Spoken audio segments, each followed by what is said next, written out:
On for invocation. Yeah. What's that? Move to adjourn. And then I've got those couple of prints. Yeah, I saw Justin in there, so. Great. All Comments, please. right. Welcome, everyone. It's August 28th. Where did summer go? 2023. This is a regular business meeting for the Billings City Council. If you would, stand with me for the pledge and our invocation by Councilmember Owen. I pledge allegiance to the flag of the United States of America and to the republic for which it stands, one nation, under God, indivisible, with liberty and justice for all. Heavenly Father, as we come together tonight, a new school year is underway in our community, a time of new beginnings and big transitions. We pray for the children and families, ask you to bless this time. Help us, Lord, to continue to work towards a safer community for all, a community that upholds family so that children can grow and thrive. We give you thanks for the opportunity to serve our neighbors and ask that you bless all those who strive to make this community better every day. We hold in our hearts and minds our neighbors who are dealing with the heavy burdens of substance abuse, mental health, and crime. Give us wisdom, discernment, and courage to fight for a better future. Protect our first responders, our teachers, and all those who stand on the front lines of the challenges we face. Lord, humble us as leaders to focus on the needs of our community rather than our own prestige. You are the rock upon which we all depend. Thank you for your eternal truth, your righteousness, and your immense love and grace. Fill us with purpose and equip us to do your will for this community. In your name we pray. Amen. Amen. Denise, please call the roll. Councilmember Shaw. Here. Gulick. Here. Neese. Here. Owen. Here. Joy. Present. Chiriki. I'm here. Tidswell. Here. Purinton. Councilor Purinton is on her way and will be a little late. I'll try to note on the record when she arrives. Okay, thank you. Um, Boyette. Here. Repsis. Here. Miracle. Here. We have two sets of minutes for approval this evening. Council, first one from June 26, 2023. Is there a motion or questions? Councilmember Boyette. Thank you, Mayor. I move to approve the June 26, 2023 minutes as read. Thank you. Is there a second? Councilmember Gulick. Any discussion, changes, June 26 minutes? Don't see any, so we'll proceed to a vote. If in favor of approval, please say aye. Aye. If opposed, say nay. Motion passes unanimously. The second set then is August 14, 2023. Is there a motion or comments? Councilmember Boyette. Again, I'd like to approve the minutes for August 14, 2023 as read. Thank you. Councilmember Gulick with a second. Any discussion, changes, comments? Okay, if in favor of the motion for approval, August 14 minutes, please say aye. Aye. If opposed, nay. Motion passes unanimously. We've got several council courtesies tonight. I'm going to turn it over to Councilmember Owen. Thank you, Mayor. We are starting off a new school year, and there are a couple of people who are doing some things in this community that are really incredible for our schools and our community, and I just wanted to take a moment to highlight them and reflect on their work tonight. So the first that I'd like to introduce to you all is Alexander Clark. He is leading an effort called Slay MT. In the past few weeks, he has managed to raise over $13,000 to reduce and retire school lunch deficit in our schools. He's worked with new Superintendent Garcia to erase and eradicate all that debt from last year, and is now partnering with the Billings Education Foundation to do something more sustainable, improve the quality of lunches for children who may not have their school money, and to address this nutrition issue holistically. So Alex, if you want to tell us a little bit more about what you're doing, it's such a privilege to see you mobilizing people behind this issue. Yeah, thank you. Oh, that's really loud. So yeah, I mean, a little background. When my youngest was in elementary school years ago, he dealt with this issue. He came home, he had a negative lunch debt. He got what's considered a sun butter or a cheese sandwich. and that's all he ate. He was super hungry. It obviously wasn't enough. And so I had told myself that when I had the opportunity to try to, I don't know, raise funds or donate, that I would do it. And so it's kind of been on my mind for years. And this past, well, just 2 weeks ago, I said, school's starting, I want to take care of student lunch debt. And so I had made a post on Facebook, really just trying to get a couple $100s to pay off some of the debt. I thought if I can put a dent in it, then that was all, you know, I did something. And so it did not turn out like that. And so I think it had like 600 plus shares. I had the news pick it up. And as I was going on Q2 to speak about it, Dr. Garcia gave me a call and said, hey, I heard what you did. We're erasing the past due debt for every student. And so that was super cool. And so I was super excited about getting the past due debt taken care of, but there still exists a hurdle, is that day one, they started accruing school debt for lunch debt. And so while that was an awesome gesture and there are still things that we're working on going forward, I was super excited to do that. So yeah, you're right. We raised about $13,000 in a matter of like 72 hours, and actually donations are still coming in. We have a number of businesses that are doing fundraisers to continue to do it, because as the school year progresses, we're going to continue to have school lunch debt accrue. So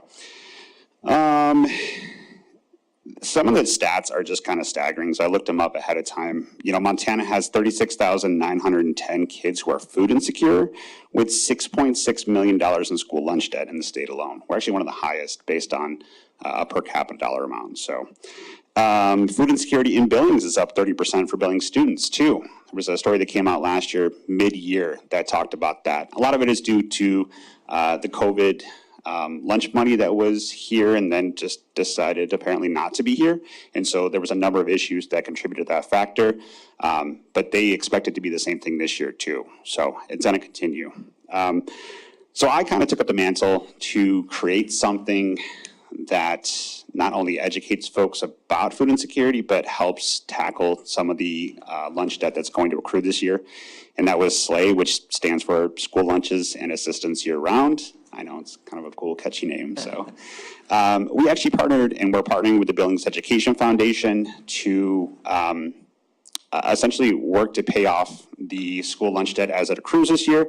We're also working to educate folks on how to apply for free and reduced, how to download the My Mealtime. There's a couple different things in place. I currently have a memorandum of understanding with SD2 as well as the Education Foundation so that I can direct all funds and fundraise on behalf of the school. So I'm going to continue to fundraise and help educate folks on what's going on. And my goal is to maybe work with some legislators, because there's already 7 states that have enacted free school lunches and 4 have done it permanently. We know it's possible. I don't know why we haven't done it yet.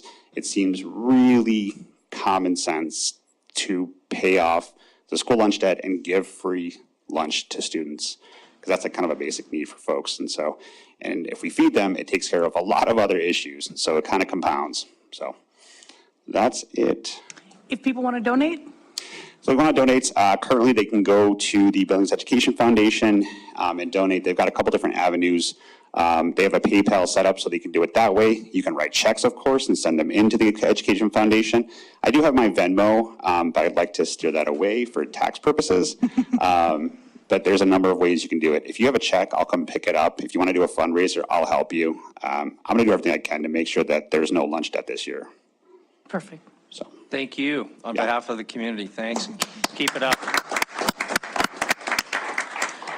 So the next person that I want to recognize is my friend and the uncontested mayor of the Heights, Justin Hutchinson. So Justin has been working in the Heights now for a few years to address an issue that is so critical, which is ensuring that kids have books in the home. As most of you know, I used to be the director of Head Start, and early literacy is an issue that really matters. The statistics are pretty staggering. When I was at Head Start, we would quote a study that said the typical middle-income family has about 13 books in the home for children under the ages of 5. When you drop into the lower socioeconomic status, that's 1 book among 300 children. The more current studies show that about 61% of low-income children in this country have no books in the home. And the issue of having books in your home is not just about vocabulary and reading comprehension. It's the time you spend with your parents reading to you, the imagination, the bonding, the attachment. It's just such a rich proposition to have a library in the home. And unfortunately, many people in Billings don't have it. So Justin has taken up that cause and started raising money to ensure that at least 13 schools here in Billings, every child in that school will get a book every month to take home for their very own. That represents about $77,000 raised over the last few months. Over 4,000 children in the Billings Public School District, and just recently Columbus Schools has come to that list as well. So we are talking thousands of children who will get a book to take home that is brand new every month for this school year. So incredible effort, and Justin, I think we'd love to hear more. Thank you. Yeah, you hit on all of my notes, so thank you for your time. Thanks for being here, Justin. Yeah, no, thank you. Along with those stats, like she said, with all of the books in your home, having just 20 books in your home has shown like drastic improvements in reading level, test scores, graduation rate, everything. And so we started this program 2 years ago at a school in the Heights at Bench Elementary. And it was a buddy of mine that was a teacher there. He was doing this for his classroom. I said, yeah, but let's go bigger. Let's do the whole school. What would that look like? And so we kind of started working on that over the course of a year. And then 2 years ago, we were able to start a fundraiser and got his whole school funded within like 42 hours or something like that. It was unbelievable. And I was like, okay, cool, job done. And the following year, last year, was able to improve on that, and we were able to fund 3 schools. And we grew to McKinley because he decided he wanted to switch schools, or he got moved or whatever. And so I was like, well, I got to stick with the same school because the mission of the program is to continually get these kids books in their homes. So I don't want to just do a school, move on, cool, they got their year, let's do a different school. I want to stay with these students throughout their entire elementary education.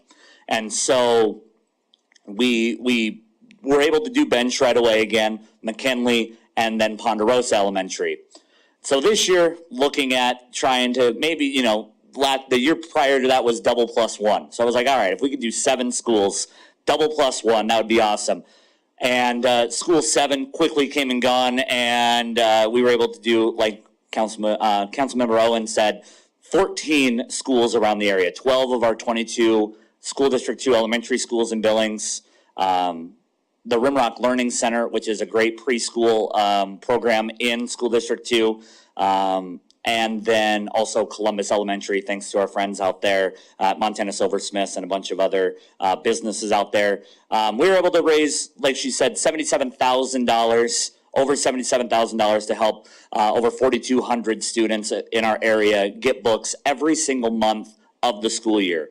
Each student costs $18 to sponsor, and that'll get them a book every single month of the 9 months of the school year. So, you're looking at almost like 40,000 books or so in our area that will be in their homes this year alone, and looking forward to do, even more schools next year. Try to knock out all the schools, follow in Alexander's footsteps.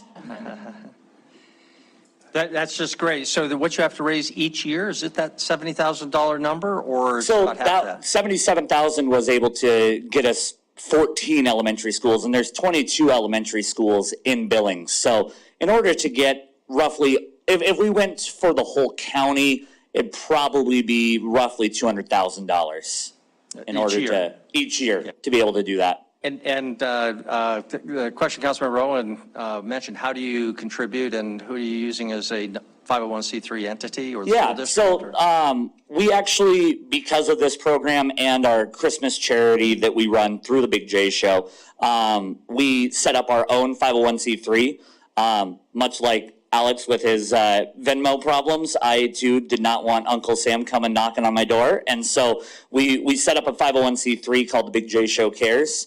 And you can donate right through us, and it goes directly to those programs. 100% of the money that comes in after credit card expenses and all of that. So if anybody knows how to avoid those, that'd be helpful.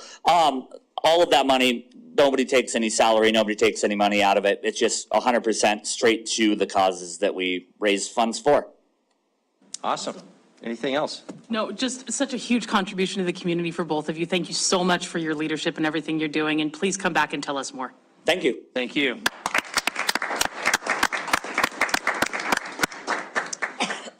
Okay, thank you. Council members, anybody beat that? Or even if you don't have to, this is not a contest. This is not a contest, not at all. Any other council courtesies of any kind? Don't see any. All right, so we'll move on. We do have a proclamation this evening in recognition of Drug Abuse and Violence Prevention Week. And it reads as follows, and then I'm going to ask our former council member, Mike Yakwich, to come up and provide a little more background.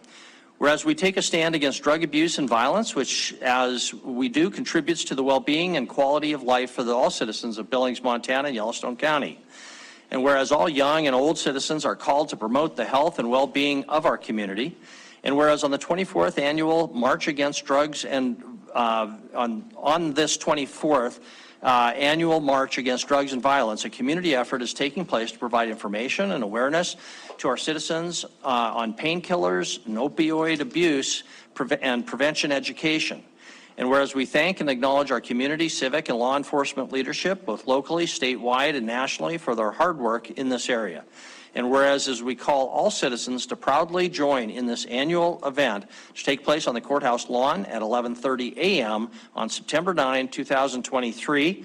Now, therefore, Mayor William Cole do hereby proclaim September 9 through the 15 as Drug Abuse and Violence Prevention Week throughout Billings, and encourage all of our citizens to proudly and publicly take a stand against drug abuse and violence.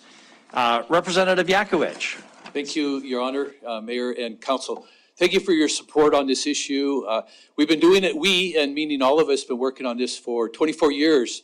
Mayor, you've been part of it for at least 25 years. Something like that. So long, and also the Chief of Police have been really walking with this. And many of you started 24 years ago when a teenager was shot and killed 3 houses from where I lived. I was shot at in a drive-by shooting, and some of my children were coming to me with drug needles in their hand. So it was out of control. We rallied a handful of parents and families, and we put them all in a red wagon and walked with the Chief of Police a few blocks. And after that, it just snowballed and became a very educational event, positive event. We have a barbecue September 9th on a Saturday from 11:30 to 2, free T-shirts and a lot of door prizes. But one thing that really highlights is that we have a keynote speaker always is from Passages, Pre-Release Center. And she is giving a story of her success. And I have to say, with my 5 children, although they appreciate the barbecue and many other things, it was that message of hope that was given by the women from, or a person from Passages. So we have many great sponsors. And Mayor, as always, you are a great sponsor for this event. And about 12 or 13 nonprofits around the community. I'm just very honored to not to take up any more time, Your Honor. We want to impact about 200 kids, our goal this year. It's a one-day event. Walter Shore is one of my colleagues. We've worked together for many years on this project. He's with the Boys and Girls Ranch. He's the director of a chemical dependency program. And if you, with your permission, could he say a few words, Your Honor? Please, Walter, it's all yours. Thank you. Good evening, Mayor and City Council. We very much appreciate your interest, support, and encouragement on our city addressing substance abuse and prevention. As I represent the Yellowstone Boys and Girls Ranch, we have been part of the March Against Drugs and Violence for many years. We, along with the Boys and Girls Clubs, Tumbleweed, Alternatives, Southside Task Force, and many others, take a stand to show our concern and determination to help educate our citizens on the important issue of substance abuse prevention. I know that as the program director for the chemical dependency program with the Yellowstone Boys and Girls Ranch, that our staff on a daily basis deal with a whole lot of youth who struggle not only with their own substance use problems, but with the substance abuse problems of their families, also of their friends. We call it peer pressure.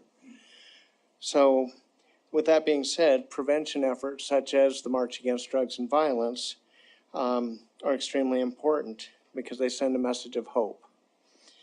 So again, thank you. This year, as Mike has said, we will have a keynote speaker from Passages Pre-Release who will share her own success story, overcoming substance abuse.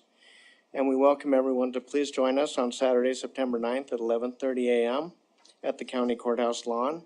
All are welcome. Thank you again very much for the proclamation. Appreciate it.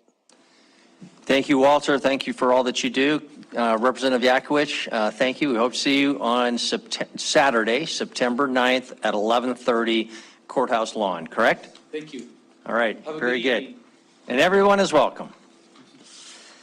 Okay, council, do we have any council reports from other organizations that, or groups that we serve on behalf of the council?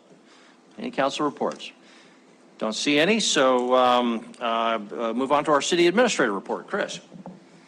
Two brief items, Mayor and Council. First is just a reminder that with the recognition of Labor Day next Monday, our meeting will be on Tuesday rather than Monday. That is September 5th, right here, same time and place. And then there was one piece of ex parte communication that came from Matt Casey, Development Director from the Downtown Billings Alliance, after the 3 o'clock deadline. And that's all I have, Mayor and Council.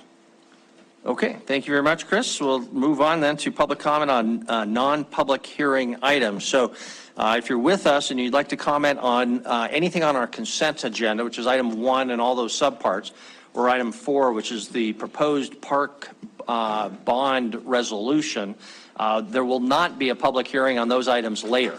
Items 2 and 3 will have a public hearing later, so you can wait to be heard on those. But if you'd like to be heard on item 1 or 4, please come forward at this time. Take 3 minutes, no more, and tell us your name and address. Any public comment on item 1 or item 4 at this time? No one's coming forward. No one's online. So we'll close the public initial public comment period. Come back. Mayor, I just had one person online raise their hand. Okay. Kevin, can you introduce that? Go ahead, Christy Drake. My address is 2950 Walden Place, and I'm calling, or just speaking on behalf of Billings TrailNet. I just noticed that the consent agenda is the change order number 2 and 3, the build grant for Skyline Trail. I just wanted to also let you know that Billings TrailNet, as you may know, got a grant for two bike repair stands for the Skyline Trail, and so we've asked to also have those installed during construction of Zimmerman Park parking lot and also along the Skyline Trail. So. Okay. That doesn't have to do with the change order, but if they could be part of, just the installation or maybe installation later, but I wanted to make you aware of those additions. Okay, thank you, Christy. Debbie Melling, our Public Works Director, is with us.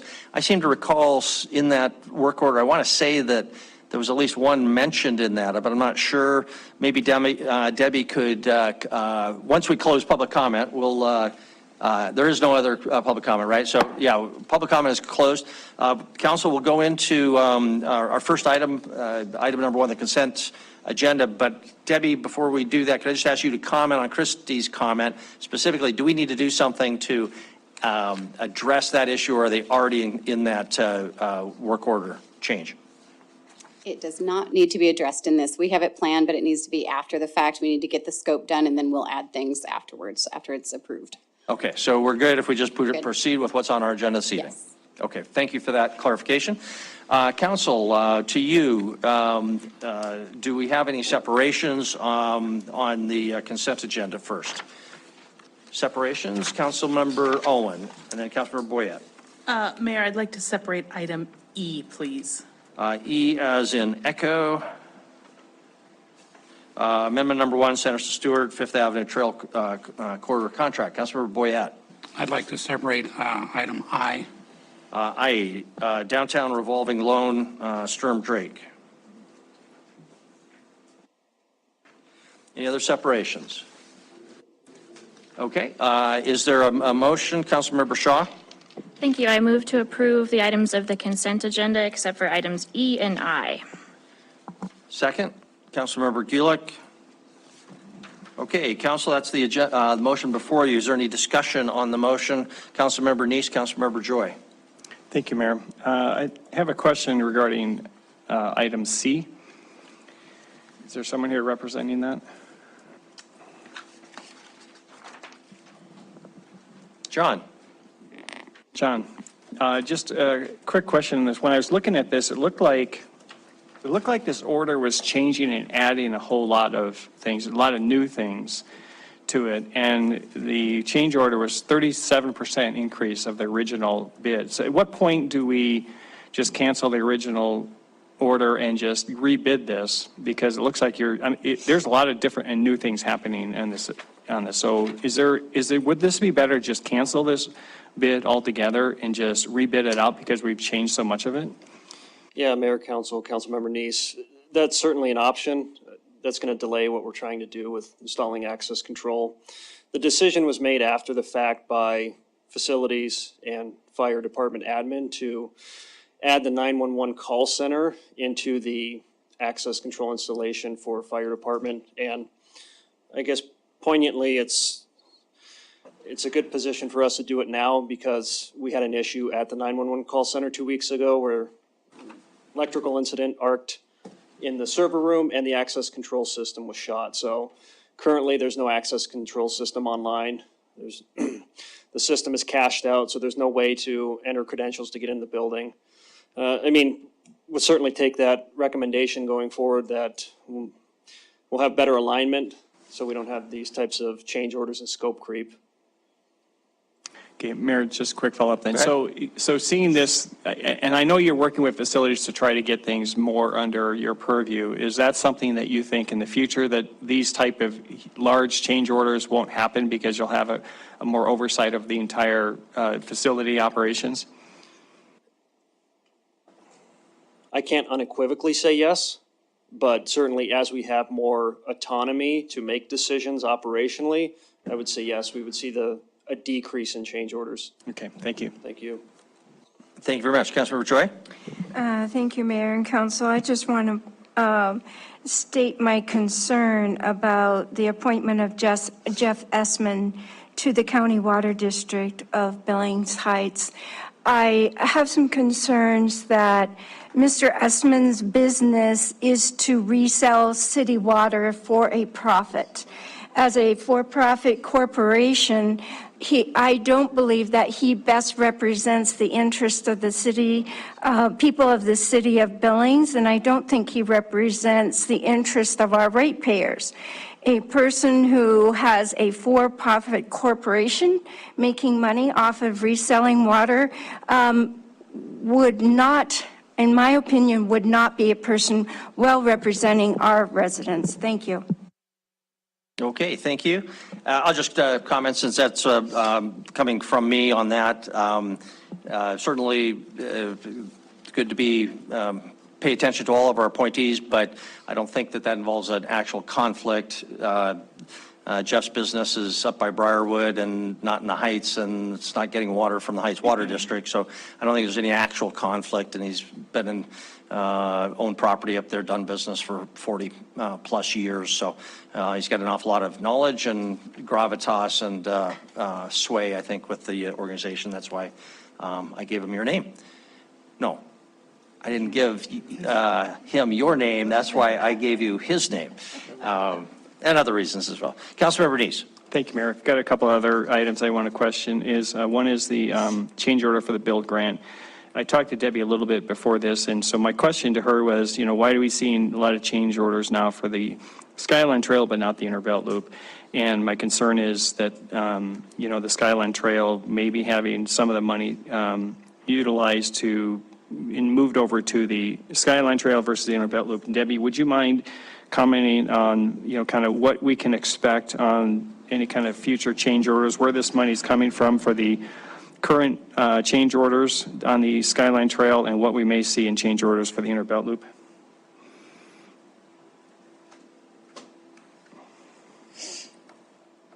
Sure. Mayor and council, some of you might remember back in October, I sent an email out to the mayor and council, and it had a list of items and a proposed plan for how we would deal with the approximately $3 million difference between the grant amount and the amount that we actually had our bids come in at. So in that email, I proposed setting aside almost $2 million for change orders primarily associated with the Inner Belt Loop due to a lot of the rock removal and some of the unknowns that we had there. We are still continuing to maintain that $2 million change order contingency. And then we proposed about $500,000 worth of additional amenities to the Skyline Trail, and that is what this is. So this basically brings us in line, and it's a process we need to go through to get the contractor to do these projects. Great.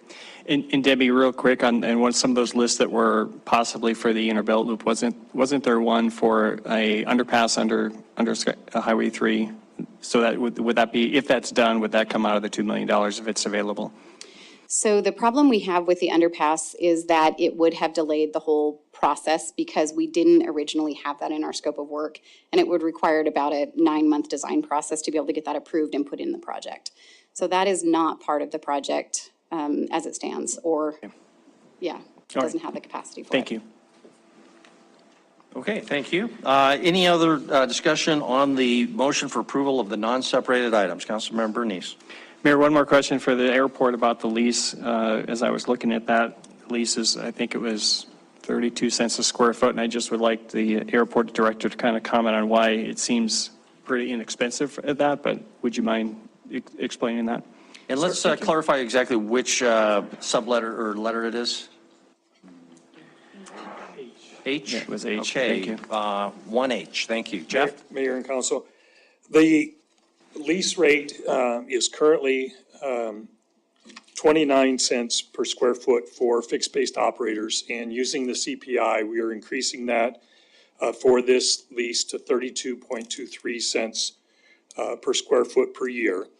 That rate is toward the high end for airports in the state of Montana. We have to balance what we charge in order to get sufficient revenue from our ground leases that are issued by the airport against turning away business. And so we look at the rates, and we use the information that we get from statewide report on airport lease rates, as well as look at lease rates for bare ground in Billings.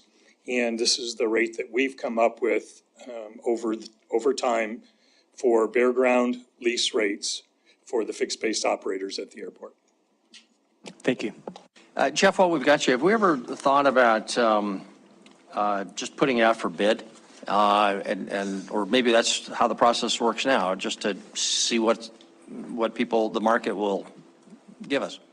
Certainly, if airports do, on occasion, put out bare land for future development for bid. We're just not at that point right now to put any of our developable land out for bid. We may consider doing that in the future, but at this time, we're utilizing the lease rates that we have for demand that comes to the airport. We have to, when we put that out for lease, we have to identify, or out for bid, we have to identify whether it's an aeronautical or non-aeronautical use, and we'll have different rates for that different land, but we're just not at a point where we're ready to do that at this time. Okay, thank you for that background. Okay, council, any other discussion proceed to a vote on the motion? Seeing none, the motion again is for approval of the non-separated items. If in favor of the motion, please say aye. Aye. If opposed, say nay. Motion passes unanimously. First separated item is item 1E. Councilmember Rowan, that was your separation. Would you like to start us off? No, Mayor, I asked for this to be separated simply so I could be recorded as a no vote. Okay, thank you. Is there another motion or other discussion? Councilmember Joy. Thank you. I move we approve amendment number 1 with Sanderson Stewart for work order 23-09 Fifth Avenue corridor contract. And second by Councilmember Shaw. Any discussion? Councilmember Boyette. Again, I've said this repeatedly since we started the project. I think the Fifth Avenue corridor is a great idea, but it doesn't go anywhere. My biggest concern is if this went from downtown to the Metro, I'd be the one outside raising a flag saying this is a great idea. But at this point, it doesn't go there. So, I mean, I'm having trouble paying for something. It's like that. I went up to Canada and saw a bridge that went to nowhere. This is the same idea. If we need it all the way through, and then let's do it. Otherwise, I think we're just going to end up with a home full of transients. That's just my 2 cents. Okay, thank you. Councilmember Owen? Thank you, Mayor. 100%, exactly my concern. I continue to believe that this project is skipping the line, jumping ahead of other higher priority projects because we don't have a way for people to safely cross either Expo or Main Street into the Heights. So I have the same concerns that this is going to end up being a blight area, which is inconsistent with what the eBird should be doing. So until we start solving that connection to the Heights, I'm going to continue to be a no on these issues. Okay, thank you. Any other discussion? Councilmember Gulick? I support the plan. You got to start somewhere. Rome wasn't built in a day. We have to build onto things. So I think when we have the ability to, but I think, planning for the long term, absolutely, we need to be doing that. But going for the more detailed engineering as we have the ability makes sense to me. Thank you. For any further discussion? Councilmember Joy? Thank you, Mayor and Council. I think to a certain extent, this project really brings out the benefits of having an urban renewal district. They can pay for things. They can develop things. They work off of their master plan. They can plan for the future of what will be a much larger corridor. And without that funding, a lot of the planning and the land use doesn't follow through. It doesn't follow the master plan, and it becomes even more piecemeal than it is through an urban renewal district. So if the connectivity is a concern, then the concern should also be how do we prioritize and how do we fund that connectivity? Thank you. Thank you. Councilmember Nees, Councilmember Trickey. Mayor, I also have concern over this because it looks like we're putting more money into a project that doesn't seem to be coming forward or progressing very much. And so I would like to hear from someone to explain to council, what is this really going to get us here in the study or the design that they're doing, and then, how is it going to really move the project forward? To me, it seems like this could be done 5 or 10 years from now because we're not ready. We're not ready to go on this project yet. Nowhere near ready, and it looks like we're trying to get the cart before the horse. And so if someone from staff can explain why this can't just wait another 5 or 10 years, I sure would like to hear it. Otherwise, I'm not so sure I want to support this either. Okay, thank you. We've got a planning director or public works director. Yes, thanks, Mayor and Council. Yeah, I guess just a little bit of background on this, what's this design that's going on. So if you recall, leading up to this, we did a feasibility study for the corridor, completed that. It was determined it was feasible. Those included stakeholders, property owners, the railroad, obviously very critical, and other agencies along that whole corridor.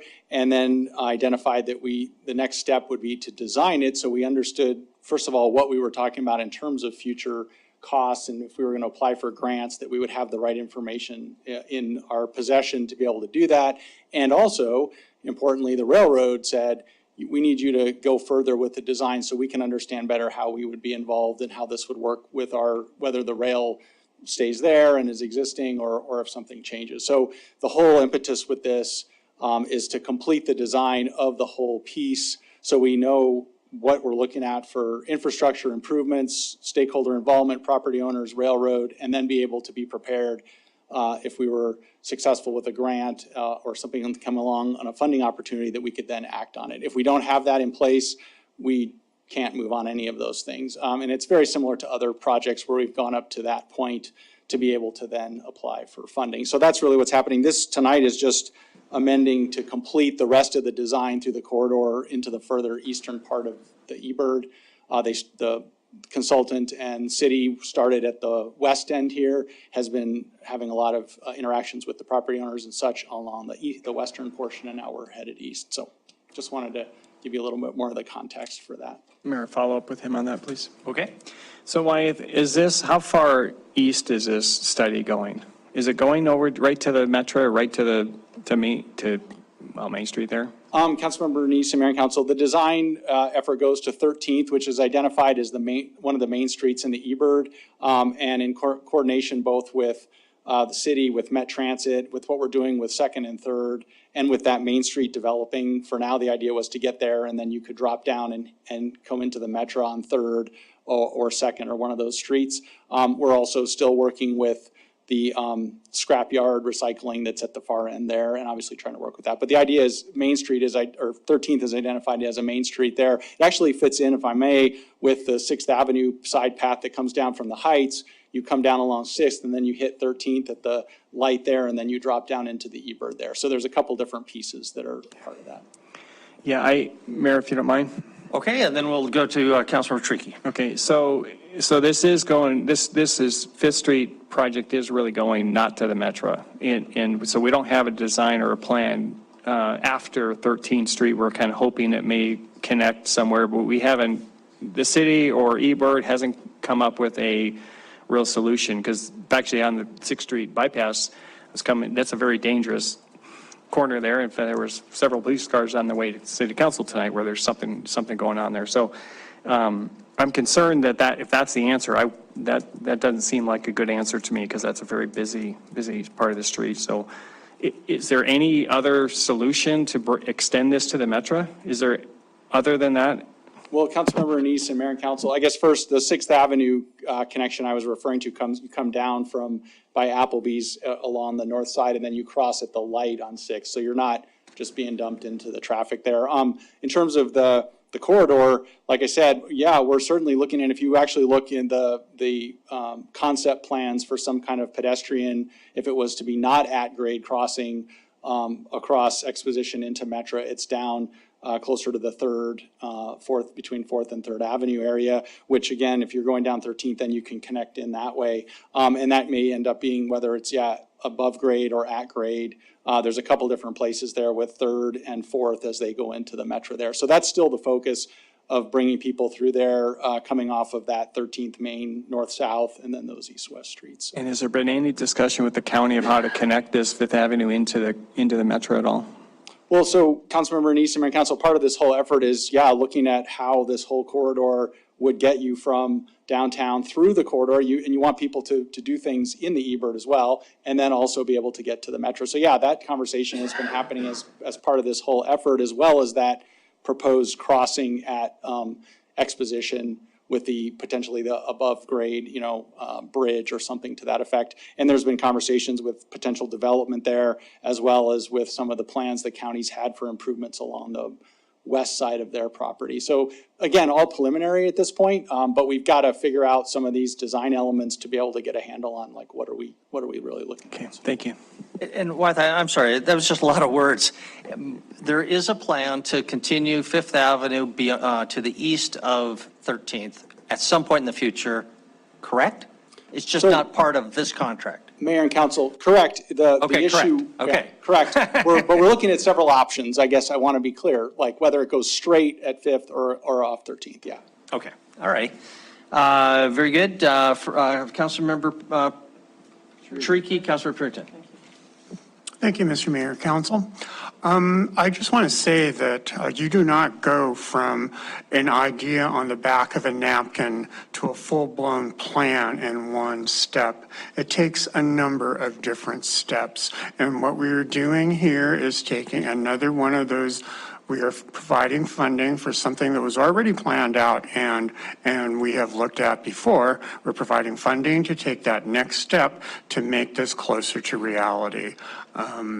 There's no way anybody would have any idea at this point exactly what this is going to look like until we start putting some details down on paper. Thank you. Councilmember Purington. Just real quickly, the Fifth Avenue corridor is one thing that's been discussed, I think, ever since I came to council. And the past couple of years, I've been attending eBird meetings quite a bit. And the eBird board was not in favor of the Fifth Avenue corridor initially. There still aren't. And it was my understanding, they were really surprised when it came up to be on the CIP, because they're going, we really haven't thrown our support behind it. So Jennifer, I applaud you for bringing this up. I will be a no vote on this as well. Thank you.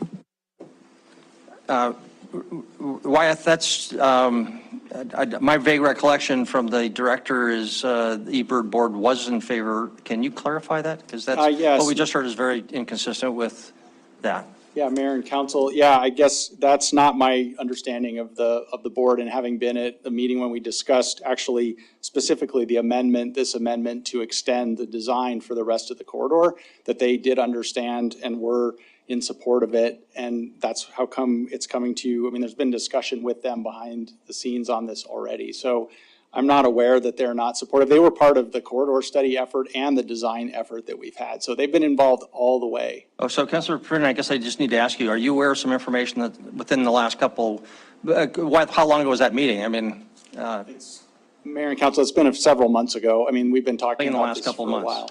No, I haven't heard anything in the last couple of months on this, and this has been, I think after the CIP came out, is when that was the first thing that they said, well, that they were surprised. And I can't give you a person at this point, you know, who said it. So I guess that clarification needs to be made maybe by me. okay, thank you very much. We'll continue. Councilmember Shaw. Yeah, I would just add, I just sent a message to Michelle Harkins, the, director of the eBird. She said the board voted it in through 80% design, if that helps clarify. Okay, all right, thank you for that clarification. That was communication from the executive director of eBird. Okay, council, we have a motion on item 1E. Are we prepared to vote? Councilmember Neese? Thank you, Mayor. I was one of the big proponents for this Fifth Street corridor. I really want to see this move forward, and I understand, thank you, Wyatt, for explaining that. I think there is a need to do some further design, because if we need to convince the railroad to move forward, I think we need to have that information with that. So I'm going to support it this time, but I really am concerned about the connection, and I would hope that eBird and the city planning would work on really finalizing those, so the next time this comes to us, we have a better idea of where this is going to go, and not just from downtown to 13th Street. So thank you. Okay, thank you very much. Anything else, council, before we proceed to vote? Okay, so again, the motion is for approval of item 1E. Since there's a lot of discussion, we'll do a hand vote. If in favor of the motion for approval, please raise your hand. Voting in favor are council members Shaw, Gulick, Neese, Joy, Cole, Chiriki, and Rupsis, and Councilmember Tiswell. Thank you. And if voting in opposition, please raise your hand. Voting in opposition, council members Owen, Purington, and Boyette. Motion passes 8-3. Thank you for that discussion. On to the next separated item, which is item 1I, downtown revolving loan to Sturman Drake. Councilmember Boyette, that was your separation. Would you like to start us off? Thank you, Mayor. As an old banker, I made literally thousands of loans, and one of the first questions I ask is, what are you going to do with the money? And I don't see that in this presentation. The second question is, I always ask, how are you going to pay it back? I don't see that in this presentation. So my question is to someone, why wasn't that in the presentation? That, first of all, what the money's for, and second, what's the repayment plan? Basic questions, Andy. Sure. Good evening, Mayor and City Council. So this, Sturman Drake, they remodeled that building, and there's 2 retail tenants in the main floor and then apartments upstairs. These funds were to help pay for that remodel. You also had approved a TIF award quite a few months ago, and the repayment from this will be from the rent revenue from the building. Not So follow it, Mayor. More you need, I'm happy to. Yeah, so I guess my thought is going forward, we should have information like this in these presentations, Andy. I mean, wouldn't it be nice to say the money is to pay off a previous debt, which it doesn't say, and then where does the money come from? Very simple questions. Sure. Thank you. We'll be sure to add that. Okay. Very good, thank you. Okay, Councilmember Gulick. Just want to say, since we have Mr. Robinson, Matt Robinson, who's here, and that the Sturman Drake project looks great. It's a very handsome historic building that I've looked at for many years and had been somewhat abused, I think, for over the years, and it looks really great and is a great addition to North 29. So I really appreciate the work you've done on that. Thank you very much. Yeah, just a reminder, Mr. Roberts is here if somebody's got specific questions for him. Councilmember Neese, Councilmember Joy.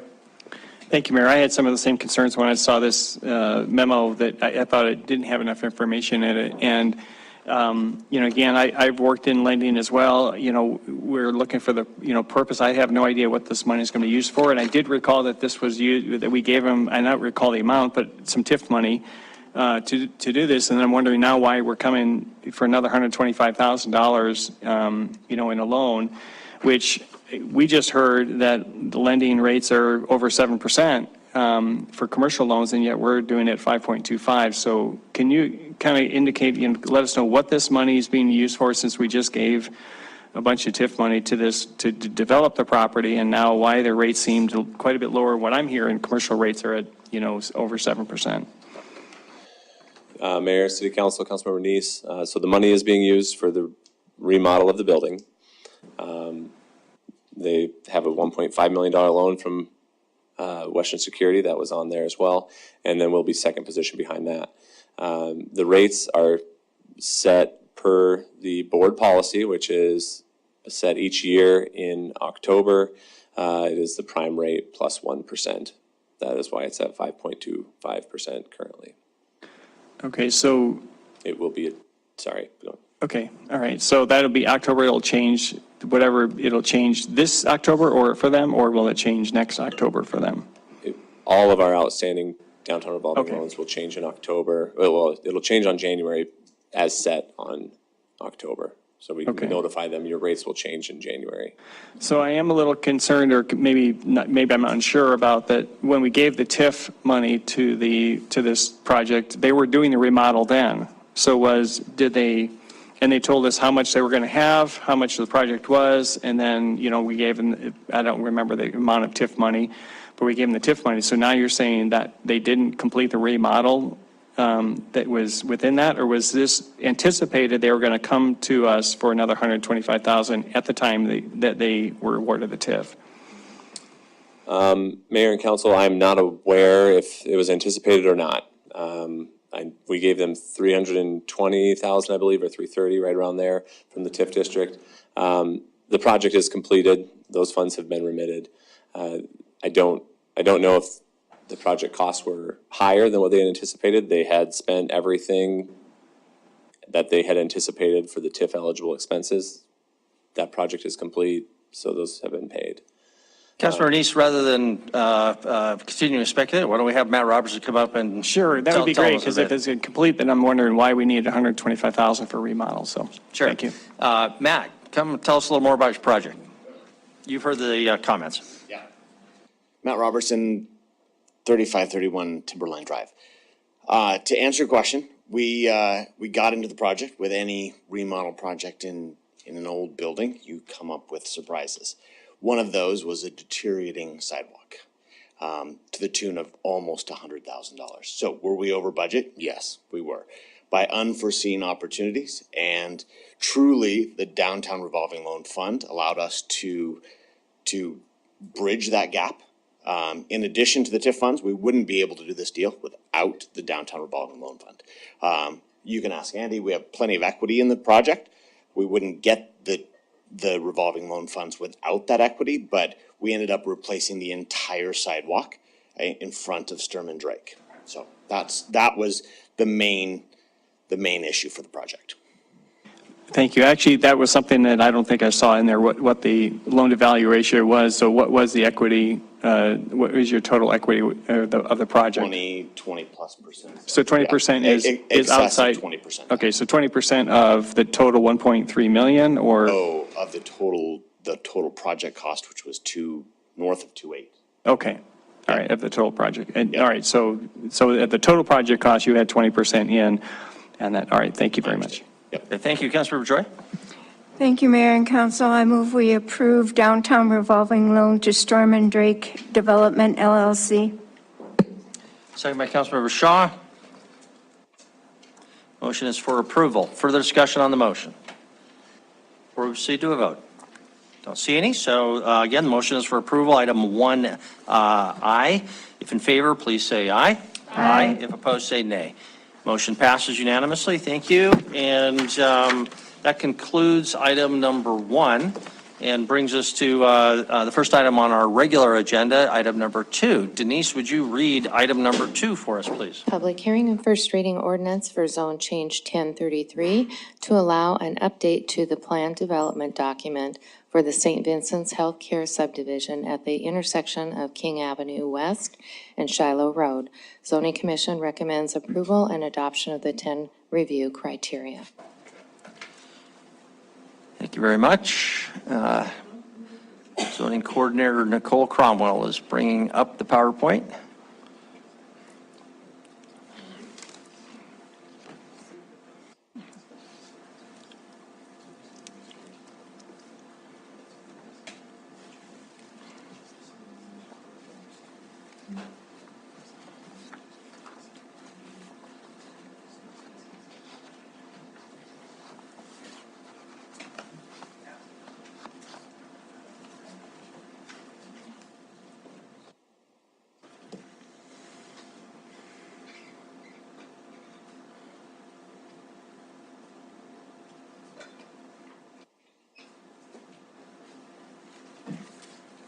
I don't need to do anything else.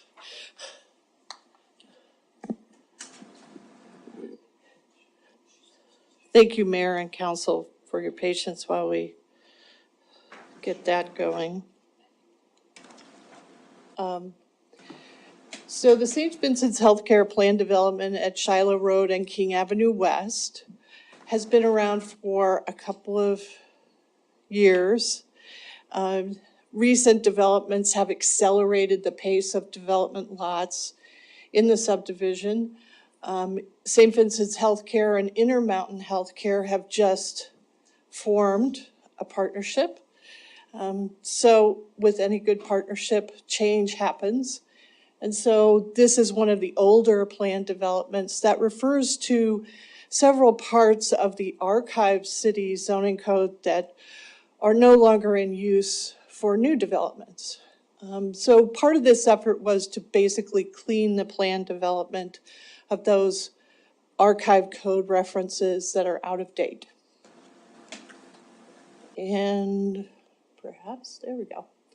So here is the subject property. There are actually 3 planned development zonings around this, including the Lenhart Square planned development to the west, the Olympic Park planned development to the east of Shiloh Road, and then the Shiloh Village and Parkland West planned developments north and east of the subject property. There's corridor mixed use 2 to the south and the southeast. And then to the north, there's a public 2 zone, which is the Church Emmanuel Baptist. And then the Vista West development to the northwest that is not yet under construction, but zoned with some mixed residential zoning and some neighborhood zoning. Here's the subject property and encompasses all this approximately 103, 108 acres of land. Just last month, the City Council annexed a piece of property right here, which is the Amen property, and zoned that to mixed residential 2. So that is kind of the last piece of the puzzle here to create wholly city property, all annexed to the city limits.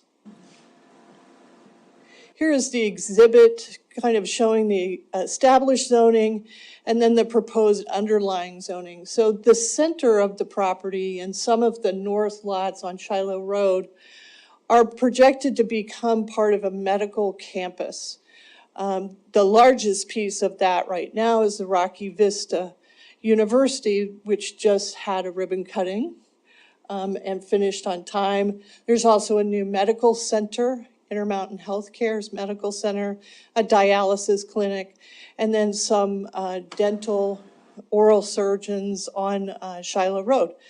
Anchoring the southeast corner is a commercial venture, REI. And there will be further commercial developments to the west on King Avenue and to the north on Shiloh Road. The lot shown in blue here could be a corridor mixed use too, or a mixed residential development, one or both, or all together. And those lots border the Lenhart Square plan development, which also is a mixed residential development. So those are compatible with each other. And that was the original plan. This amendment merely updates the language to our current zone districts. So everything is compatible. It certainly meets the growth policy in the West Billings neighborhood plan, compatible with those adjacent uses in zoning. The same restrictions and prohibited uses apply in this amendment as in the old amendment. Of course, normalizes those underlying zones and uses and preserves the predictability of the parts of the plan development that will not be touched with this amendment and is consistent with those adopted CCRs for this St. Vincent's Healthcare PD. Part of that PD is that before someone can submit a building permit, a sign permit, a variance, any type of land use permit to the city, they have to go through a review process with the owners, an appointed review person, to make sure that it fits with all those CCRs before they even submit to the city to get that approval. And that will stay in place as well. Here's a subject property from King Avenue West, looking north and east.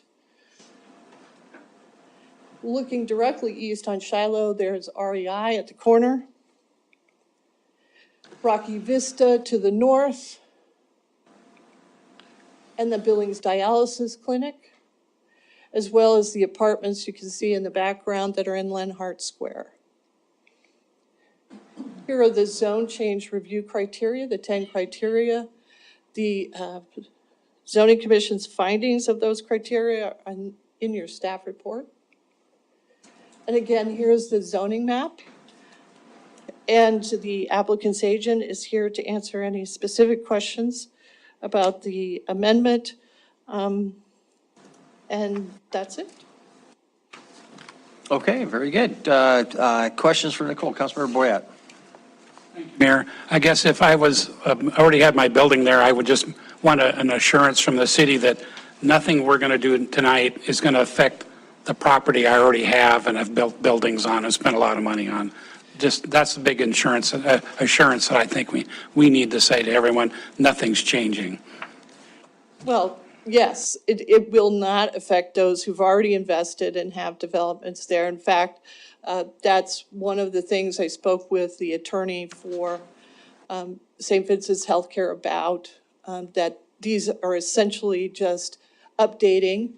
They're not going to make existing uses non-conforming or anything like that. Okay, thank you. Any other questions for Nicole? This is a public hearing, so let's open it up for a public hearing. We'll come back and council, I'll look for a motion. If you'd like to comment, please come forward. Ask you tell us your name and address, and it's all yours, John. Thank you. Good evening, Mr. Mayor, members of council. My name is John Halverson. I'm a planner with Sanderson Stewart. We're at 1300 North Transtech Way, here tonight as agent of the applicant. So this is, as Nicole said, this is a pretty minor adjustment to the existing PDA document that really just brings it up to date with a few changes that have happened already. And we're just gonna, there we go. Cool. Click here. Okay. Hey. Oh, okay. Thought it was. Okay, anywho, so this is the plat of the land as it was a year ago about. Since then, we have straightened out the road. Nicole, thank you. So straightened out Marillac on the left-turn portion there. And then kind of reconfigured some of the lots in that subdivision just to make along the west boundary, just to make those lots a little smaller. They're finding that the larger lots were not selling, and it's just kind of updating it to make it a little more marketable. That's the largest change in terms of, just this PDA document refers to lots, 1 through 8, and now we have lots 1 through, 10 or something like that. So that's the change. This is the area outlined there that you see that this change will affect. If you could please, Nicole. This is an updated figure as well that calls out the sign easements that are part of the overall kind of medical campus that you can see in lavender there. Just, yeah, kind of at the corners of every block. If you could please, Nicole. And then as Nicole said, this is the exhibit that calls out the different kind of the commercial area as well as the area that'll be affected by the NX2 kind of CMU1 zoning that will apply. And really, like Nicole said, not a big change, just has to do with updating. We're getting rid of references to the Shiloh corridor overlay, which no longer exists. And that there's a really substantial document of design guidelines that has effect over this subdivision that is administered by collaborative architects. And that has, these are the materials, this is the landscaping, all very detailed, high quality, design standards that apply in this subdivision that these changes don't touch. The other minor change that this makes is to update prohibited uses to include any kind of marijuana use, or body painting or body piercing salons, dry cleaning, manufactured housing, chain link fencing. So that's the kind of the long and short of it. So, any questions for me? Councilmember Gulick.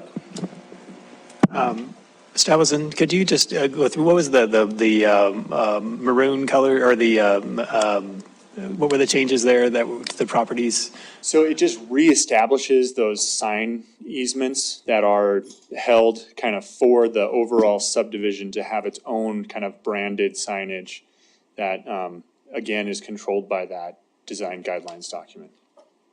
There, yeah. Okay, thank you. Okay, Councilmember Bernice? Thank you, Mayor. Since Councilmember Gulick brought it up, I'll ask, because I was wondering about the sign changes. What changed between the original document and this document as far as the sign easements and that?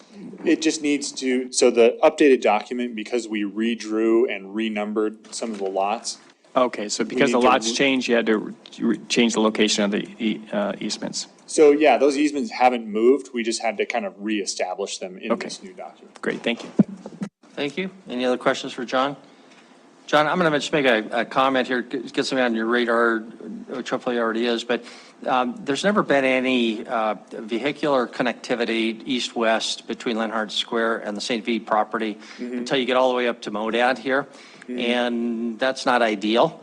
And there's only one place for guaranteed pedestrian access connectivity, and that comes down here, and then you can make a bunch of corners and whatnot. But I just want to stress the importance of preserving and developing this pedestrian access between these two very large properties. Maybe with the development of Amon Park coming online, that could be part of it to smooth out those corners. That pedestrian connection, because this part of Lenhart Square is supposed to be the town square, with lots of smaller scale commercial is going to be really important for interaction between these two properties. So, but at this point, the only way to get there is across this little 10 or 20 foot pedestrian corridor, and I just want to stress the importance of that. Yeah, use your great wisdom to figure out how to do something really cool in there. I will use all of my wisdom. All right, great. We also, our client, Mr. Kyle Young, is a representative of Intermountain Health, who is also here if you'd like to hear from him.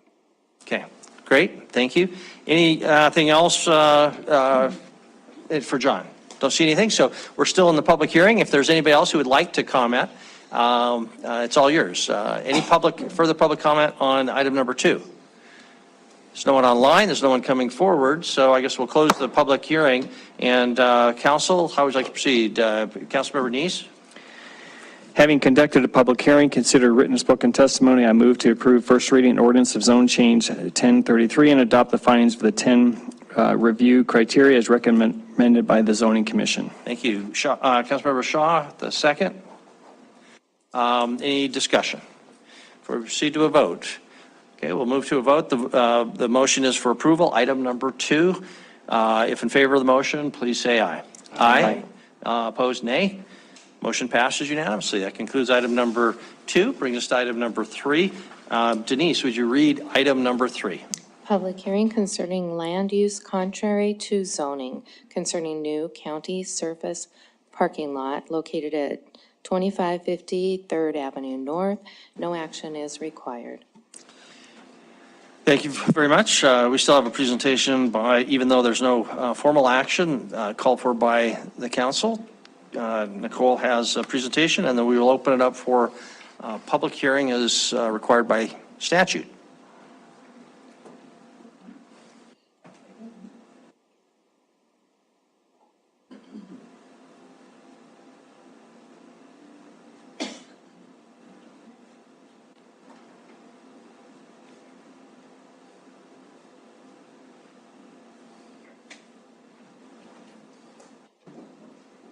Okay. So here's a bit of a quirky little application and public hearing for you. You did one last year for the school district at Arrowhead Elementary School to allow them to have a sign that wasn't an allowed sign in that zoning district of public 2. In this case, surface parking lots in the central business district have to go through, or are supposed to go through, a special review process in front of the city council.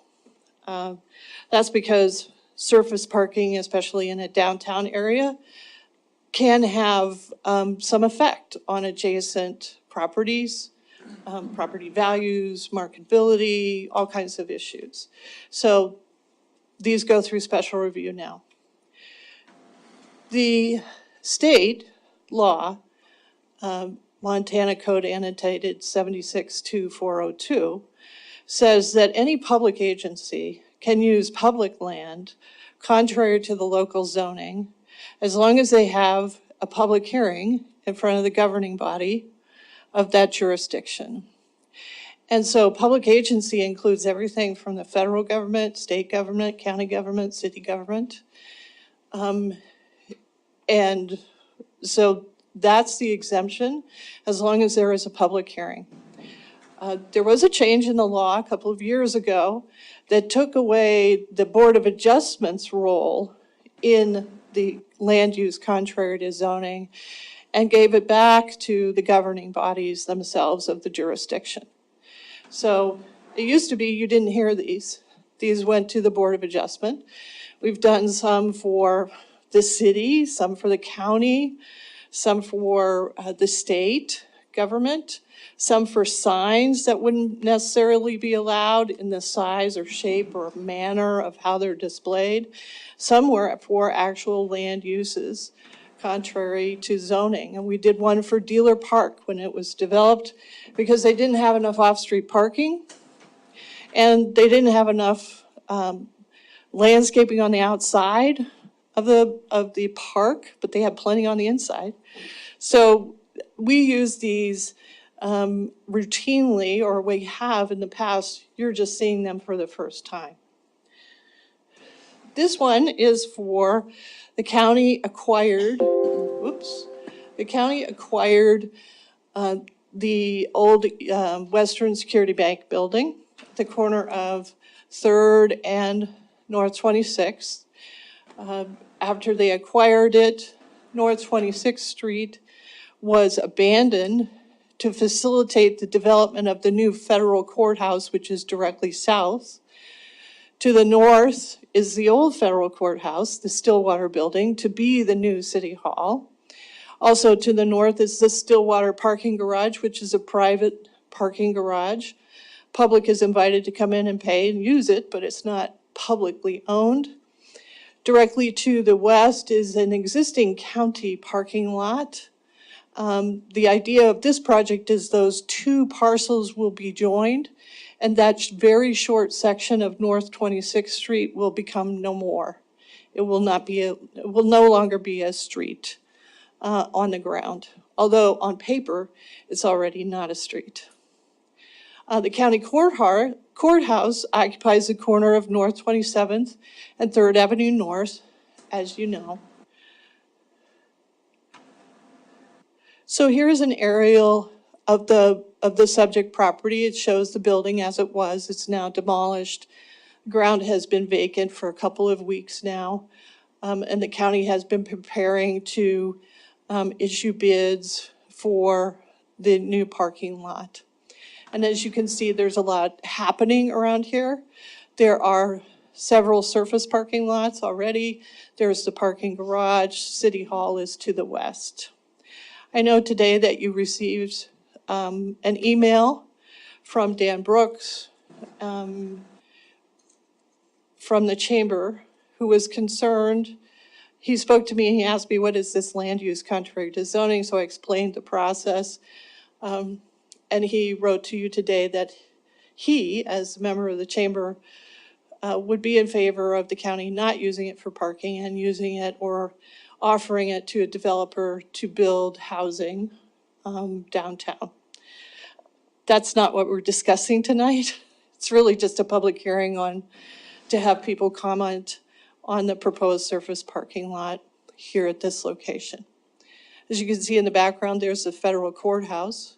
And to the upper left, there is the Met transfer station. Here's the existing layout. So you can see that small parking lot. There are 23 metered spaces for the public there, right adjacent to 3rd. South of 3rd, there are county employee spaces, 24 of those.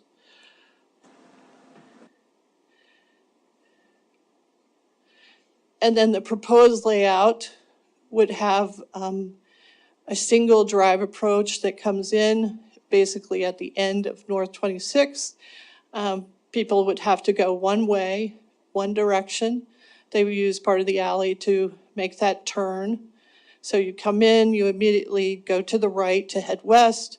If there's no parking in those rows, you turn left at the alley and then go back in to the road that's on the south side of the proposed layout. And then you can circle back around and exit onto North 26th. Or you could exit, I hope I'm reading this right, Greg Reed, the designer, is here and he'll correct me if I'm wrong. But there are some do not enter signs and a lot of signing here. There's more off-street parking for disabled access here, including a van space, which they don't have right now. So van disability parking is a little more difficult to provide. And they're proposing to do that in this redesign. Greg Reed has told me that although it's not on this plan, they do intend to put in the required street trees on 3rd Avenue North and possibly maybe even replace some of the very tired locust trees that are in front of the existing parking, county parking lot. This is if you're looking east on 3rd Avenue North. Those diagonal parking spaces have been reopened since the demolition has ceased. The terrace apartments are in the upper left there. They do have a small amount of parking, but some of those residents also use street parking. And there's the new Stillwater parking garage with the sky bridge over to the Stillwater building on the 3rd floor. There's the new city hall. And the county courthouse, if you're looking west on 3rd. So this area that shows that short section of street would no longer be a street.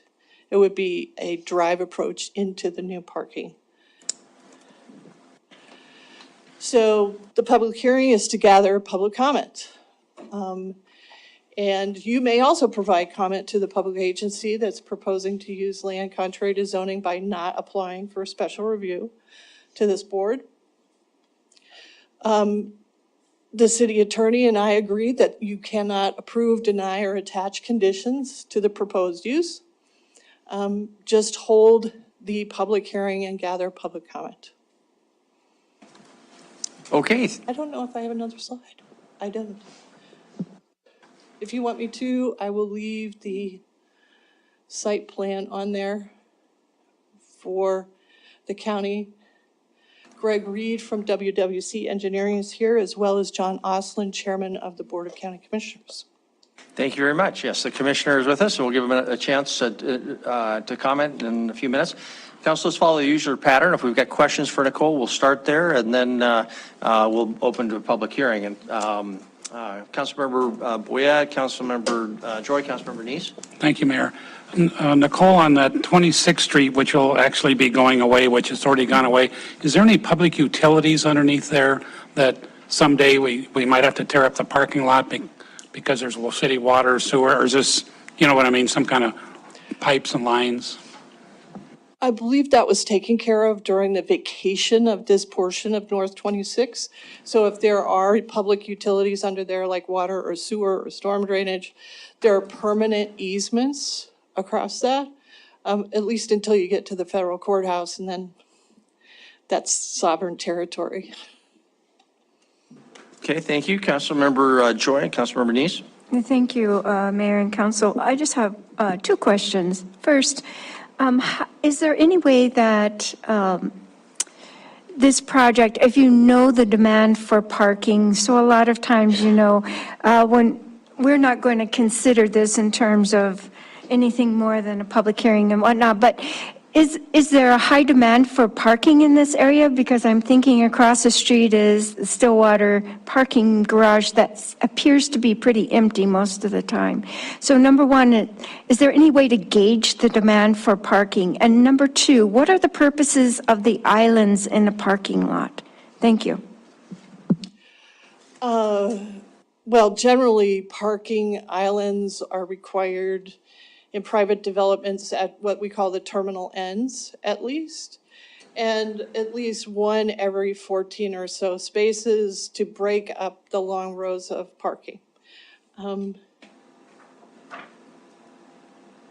So they're intended to be landscape breaks in the middle of rows of parking and on the ends of rows of parking to kind of direct drivers where they need to go, instead of cutting through parking lots like you see so many people do across unbroken rows of parking.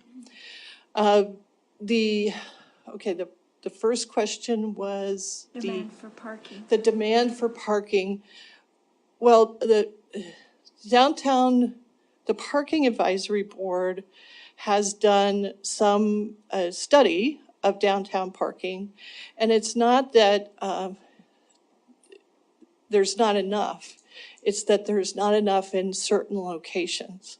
So there's very high demand areas that are very localized downtown, and there's low demand areas where there's plenty of parking all the time on the street, off the street. The Stillwater parking garage, since it's privately held, I'm not sure if people are just skeptical of using it.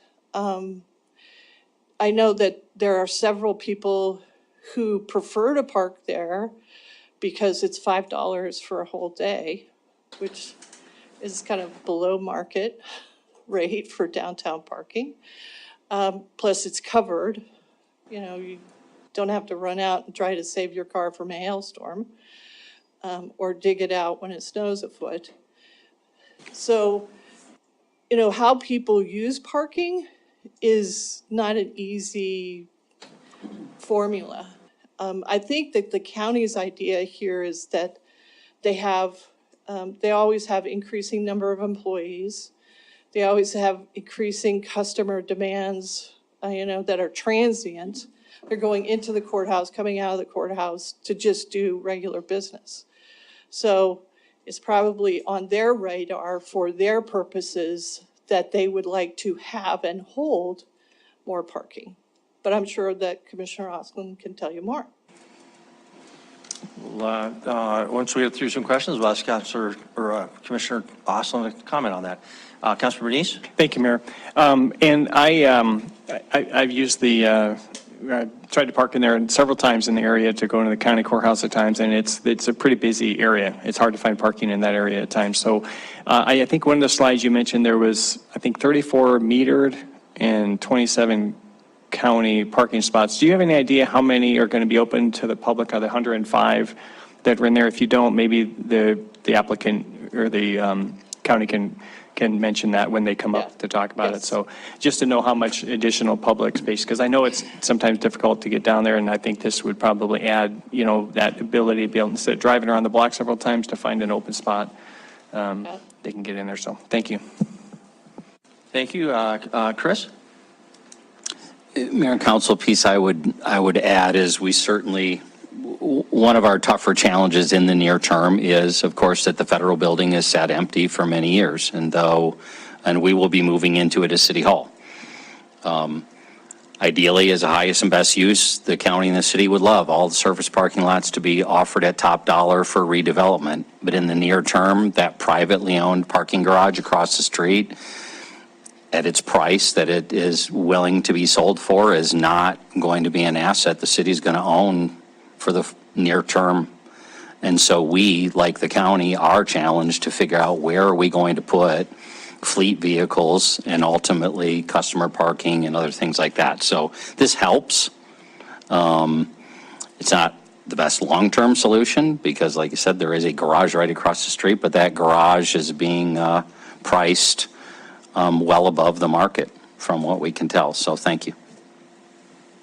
Okay, thank you. Nicole, can you clarify a little bit what the landscape plan is again? I heard what you say about street trees. Absolutely essential. Just in the last month, there was a lot of national discussion about how the average city is several degrees hotter than outside the city because of lack of shade and the abundance of asphalt. That's not a good environment. Trees are absolutely essential. When would that happen? Obviously, we don't have any guarantee, but what's the plan for when those would be installed? And also, how would they be located relative to the sidewalk? In front of the existing parking lot, there's a small boulevard, and that's where the trees are.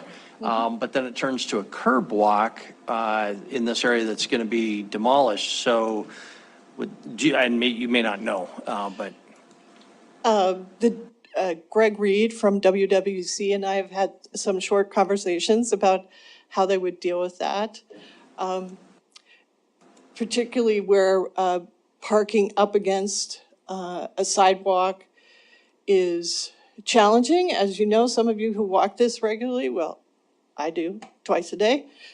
Sometimes people with long vehicles park out over the sidewalk. So you have to walk around the front of somebody's big truck because it's out over the sidewalk. So the idea is to make that not happen anymore. So when you do that, you do free up a little bit of space, but Greg is still working on that. I expect that those street trees would not go in this year, that they would go in next spring when an ideal planting time is happening.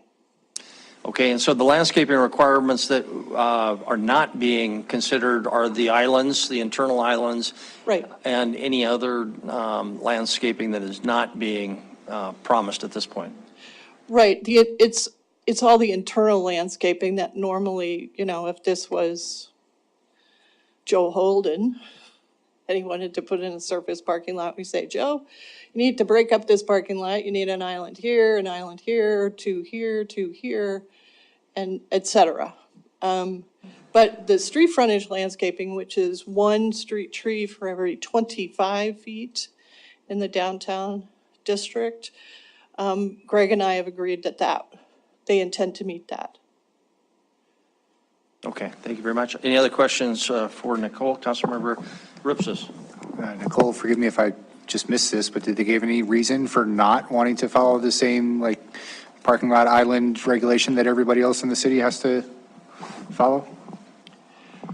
They don't have to give me a reason, but I expect that Well, I snow mean, plowing it is might a be nice challenge. considering that everybody else in the city follows it, and the city would certainly follow it themselves.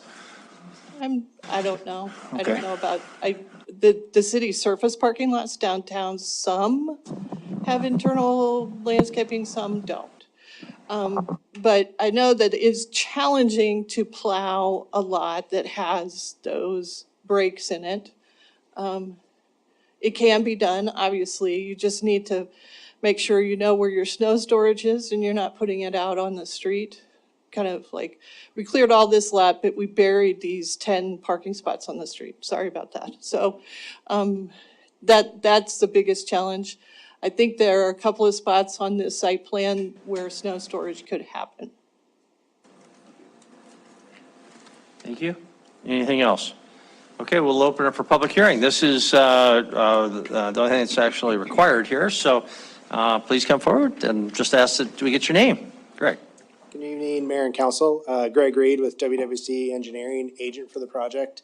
Nicole went over a lot of the highlights of the overall project, but I guess just to hit on a few of them, the internal islands, the raised curb islands, the reason that we did not add those is this parking lot is essentially only doing the eastern half of it, but not doing both halves. We are restriping the western half, but we would only have been doing raised curb islands on the eastern half. And since that would be the case, we didn't want to have islands on one half, not on the other half. It would be more likely that a snowplow would hit them. And if you're familiar with what it looks like when a snowplow hits them a few times, they'll just knock the back of the curb off so that it becomes essentially a concrete ribbon that would be loose for the gravel to fall back into the parking lot. Regarding the street trees, we do have tree grates that are planned to be installed as part of the project. They'll be installed by the contractor doing the work. The county intends to come in and plant trees after the fact, so they'll have the grate there to put them in later. And then again, so on this second approach, city engineering actually had a good recommendation for us as we were going through the process to remove that. This approach would be very close to the alley approach. Suggested that cause weaving issues. It's a poor location. And we have, in lieu, added parking spots here, changed that to only sidewalk, and put a opening so that the alley approach can be used as as an additional approach there. It leaves almost all the striping and general function of it as the same, but that is the location, allows the location of one of the three street trees that needs to go in is to go in at that spot. And with that, I can answer any other questions that may have come up. Okay, thank you, Councilor Princeton. Councilor Neese. Greg, is it kind of limited what can be put there since it's right next to the federal building, like for a high rise or something that has been suggested to council? Is that limiting with having the federal building? It's a relatively small lot, absolutely, and being in the downtown area as well, that would make development of the site complicated as opposed to the initial use of extension of the parking lot, which, as has been discussed with the limited amount of parking going to the courthouse, there is a need for the county as they have limited parking for their facilities. Okay, and just to clarify, it's really the size of the lot you're talking about, not that there's some prohibition on developing next to a federal courthouse, right? Councilor. That was what I want to clarify. I Okay. didn't think, okay, thanks. Okay. Councilmember Neese. Thank you, Mayor.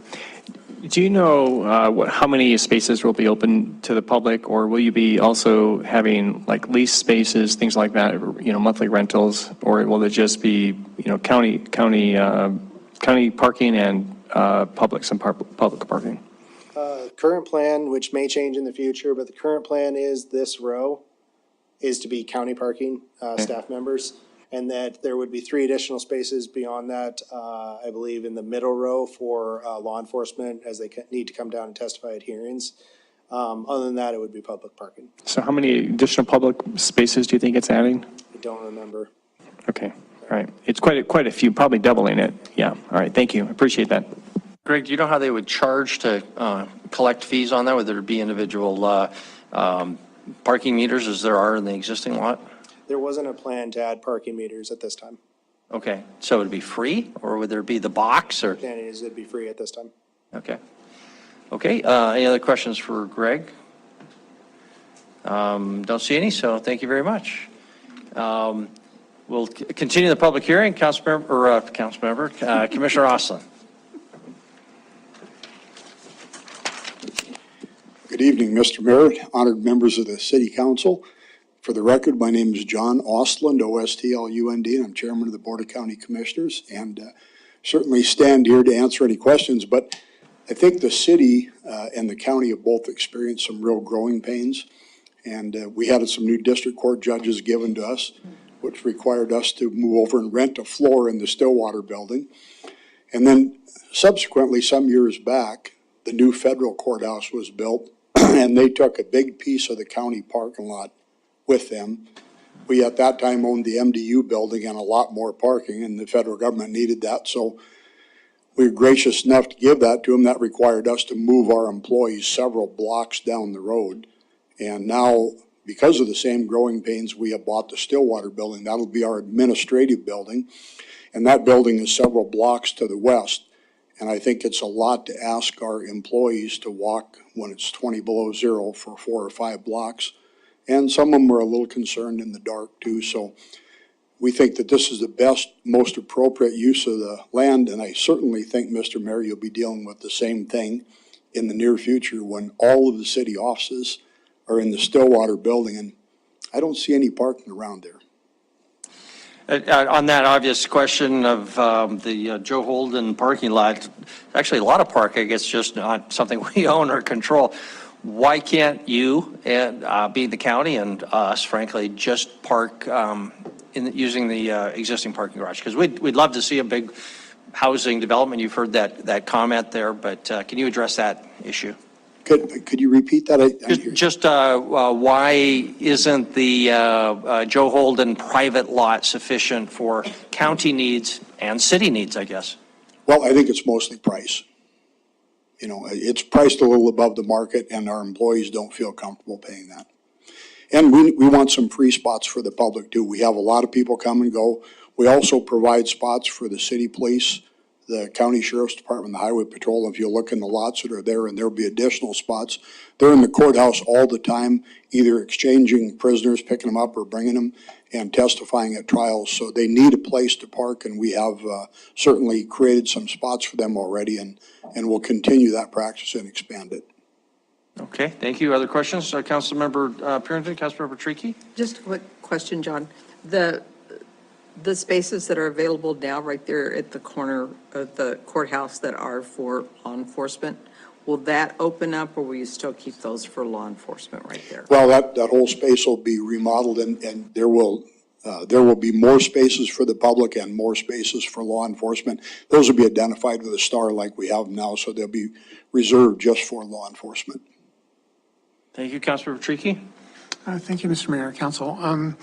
Commissioner, can you give us kind of a broad overview of where you're going with, what, like right now, if somebody were looking for the sheriff's department, where would they go, et cetera? The sheriff's department moved down on 2nd Avenue in the old Hoynes LaBar building about 3.5 years ago, I think. So they're on 2nd. We vacated that round building that they just simply, like the rest of our growing pains, they outgrew the building. And Councilman, it just was not a building that you could remodel for any other use. It was in kind of tough shape, and a round building isn't the most effective use of space. And can you never get cornered. Yeah. And any other, plans for moving departments around and stuff like that currently in the works, or? Not that I'm aware of, no. Thank you. Thank you. Any other questions for the commissioner? Okay, Councilor Bernice? Mayor, thank you. Commissioner Osland, I appreciate the parking that's going down there because I've been there and I know I'm not the only one having a tough time finding parking down there to get in the courthouse and do things. But you mentioned that it's going to be free. Right now it's metered, right? And so that's going to be, you're changing that to free parking? There'll be a number of spots that are free. Okay. I don't know that we've had the conversation about the metered spots that are there, but we do recognize that we have a lot of people come and go short-term to get motor vehicle license plates, pay fines, whatever, so there'll need to be some consideration. Some of those. given. So some will be free, some will be metered. And do you contract that with the city to do the metering for you, or did you have a separate department that does the metering? I believe we do contract with the city to do the great. meters. Yep. All right, thank you. Yep. Okay, I don't see anything else. Commissioner, thank you very much. Mr. Mayor, thank you. Okay, thank you. This is still a public hearing. Is there any other public comment on item number 3? Please come forward if there is. Kevin's indicating there's no one online. No one is coming toward the podium, so we will close the public hearing. Council, there is no action to be taken, but Nicole did say that we're within bounds to make comment, I guess. So that would be the only role here. So back to council. Is there anything further to discuss, having met our statutory requirement of having the hearing? Councilmember Gulick, is that little finger there that you've been holding up? Okay. And then Councilmember Owen, Councilmember Shaw? Yeah, I guess just in the spirit of a public comment, we did get comments regarding surface parking lots really are not the highest best use of land. I mean, I realize that there are circumstances here. I think it's good just to point out, though, in general, for taxpayers, for adjacent property owners, that's not a good long-term use for things. And so I certainly encourage our various property owners to look for solutions that can provide housing. You could provide parking on the first level still. I do appreciate that there's the street trees are going to be in there. That's great. I liked the bulb outs at the intersection as well for making it easier to cross.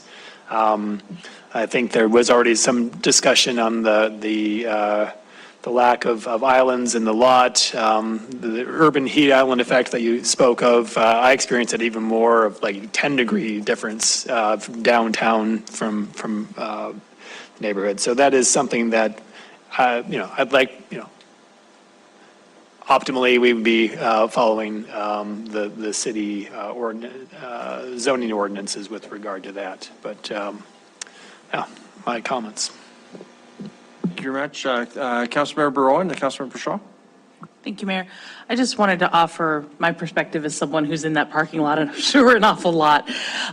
There are people who are heading into the courthouse because they're going to do some work at the DMV or because they're dropping off a ballot at the election office. But an awful lot of our residents are headed down to the courthouse because they're not having a good moment. They are victims in a crime. They're witnesses. They are there because they're in a delicate family situation, or, I mean, they're not having a good day if they're heading to court. And I regularly see people who are late because they're trying to find parking. It is already a high-stress day. It's not a great day. And when you can't find parking, it's that much worse. When you're worried about being late, it's that much worse. The Stillwater parking garage may be cheaper on a day basis, but it's not cheaper on an hourly basis. And there are some people for whom that actually makes a difference. I think that, this is a fine use. There is huge demand in that parking lot, huge demand for people who really need to be able to have some urgency because they're already not having a great day. So I understand the desire to kind of have centralized planning and make the city in a certain way, but the reality is lots and lots of people need that parking space, and I'm fine with it. Thank you, Councilmember Shaw. Thank you. I won't belabor this. I feel like Councilmember Gulick made most of the points that I would, but I just wanted to register that I don't think this is the highest and best use of the land. I totally understand the parking issues and that it's a problem down in that area, but I just can't look at this and think there's a 3 or 4 story parking garage right across the street. I mean, I understand the complications for why it's not being used, but I can't see that this is exactly what needs to happen here. So for all the reasons that Councilmember Gulick also stated, I'm glad about the tree streets, but I would just encourage entities to think of more creative ways to provide the parking that isn't just parking, but, might lead to further development. Thank you. Thank you, Councilmember Boyer. Thank you, Mayor. As a county election judge, I spent a week in the county courthouse, 8 hours a day for a week. It was incredible the amount of people that came in for 1, 2, 3, 10 minutes, 15 minutes, and they're gone. It was crazy, the turnover. I was impressed by the number of people that go into the building, how clean they keep and how it works. But you got to have a place to park. I've even asked the clerks that work at the county in the new City Hall building, I said, why don't you park there? She says, I can't afford $85 to $100 a month. So no, it's too expensive. This is a great facility. We need this for the quick turnaround. I use it myself when I go downtown. I'm not going to go park for $5 when I can park on the street for 10 minutes to get my license plates because I have already called in and got my appointment. It doesn't take me very long. So this is a good deal, and thank you for coming, John. Appreciate it. Thank you, Councilmember Rupsis. Thank you, Mayor. I guess I'll just add my voice to those of us who are very displeased with this proposal. I think it's an amazing waste of taxpayer resources, and there's much better uses for this particular piece of land downtown in our high-value district. And, you know, to kind of, there's nothing more expensive than free stuff. And I understand that you want to, provide free parking, but it comes at a great cost. And I think this is a bad move. Thank you. Any other comment? Councilmember Pearson. I think it's a great use of this land. It's the county's land. They have the option of doing what they want to with it, and it is high use for them. And I think the citizens of Billings and Yellowstone County will benefit from it. So I agree. Thank you. Thank you. Any other comment? I just sort of asked Nicole a question earlier on, which is that just to clarify, the landscape regulations that we've been talking about are definitely in our zoning code, not in site development code. The exception for compliance is specific to zoning. I just want to make sure that we're only talking about zoning requirements and whatever their other site development regulations. Those are being complied with. It's only zoning, correct? That is correct. Okay. Yeah, there's a huge stormwater plan, a paving plan, all those drive approach locations and traffic circulation plans. Those are all part of site development, and those are not being considered to be exempt from those. Okay, very good. Thank you. Any other comment before we close item 3? I don't see any. So thank you very much, our presenters, everybody who commented, and council. And I think that concludes then item number 3. Brings us to item number 4. Council, it's 7:20, 7:17, so we got 13 minutes. You want to jump into this? Or take a quick break and come back and do it all at once? Okay, I'm hearing some, let's take a break now. So it's 7:17, let's come back no later than 7:25, and we'll be started at 7:25.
Horse itself quite well.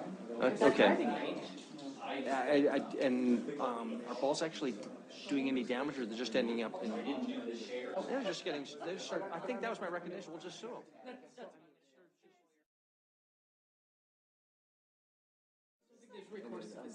Yeah, it'll be cheaper for, you got to make it cheaper for them to put up the nets. Yeah. Are we all back? Yeah, we're all back. So let's get going. Oh, that's interesting. Because they have. Chris and Kevin, when you're ready, tell us and we will get started. Kevin, it'll be easier to actually run it off of Kevin's screen. So Okay. pull it up on his. Okay. All right. Well, we'll welcome back, everyone. We are on item number 4. Denise, would you read item number 4? Resolution approving and adopting parks, trails, and recreation project management. Thank you very much. Just a reminder for council, this is not a public hearing item, so there won't be any public comment further on this one. We have the draft resolution.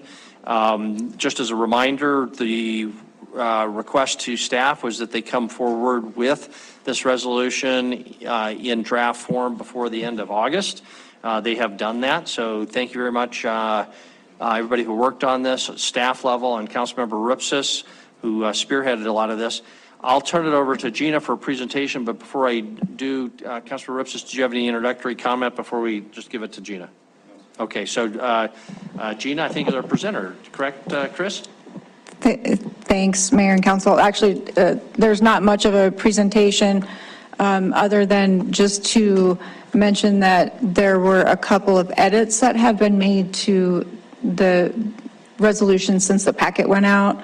Councilmember Rupsis pointed out a couple of, let's see, the first one would be on, I will find it here, page, it would be section 2, paragraph 11, to insert a sentence that was omitted. Yeah, keep going. It'll be blue, it'll show, there you go. There's the first one. To reinsert the sentence that says the TBID will seek to increase the TBID assessment to cover this cost.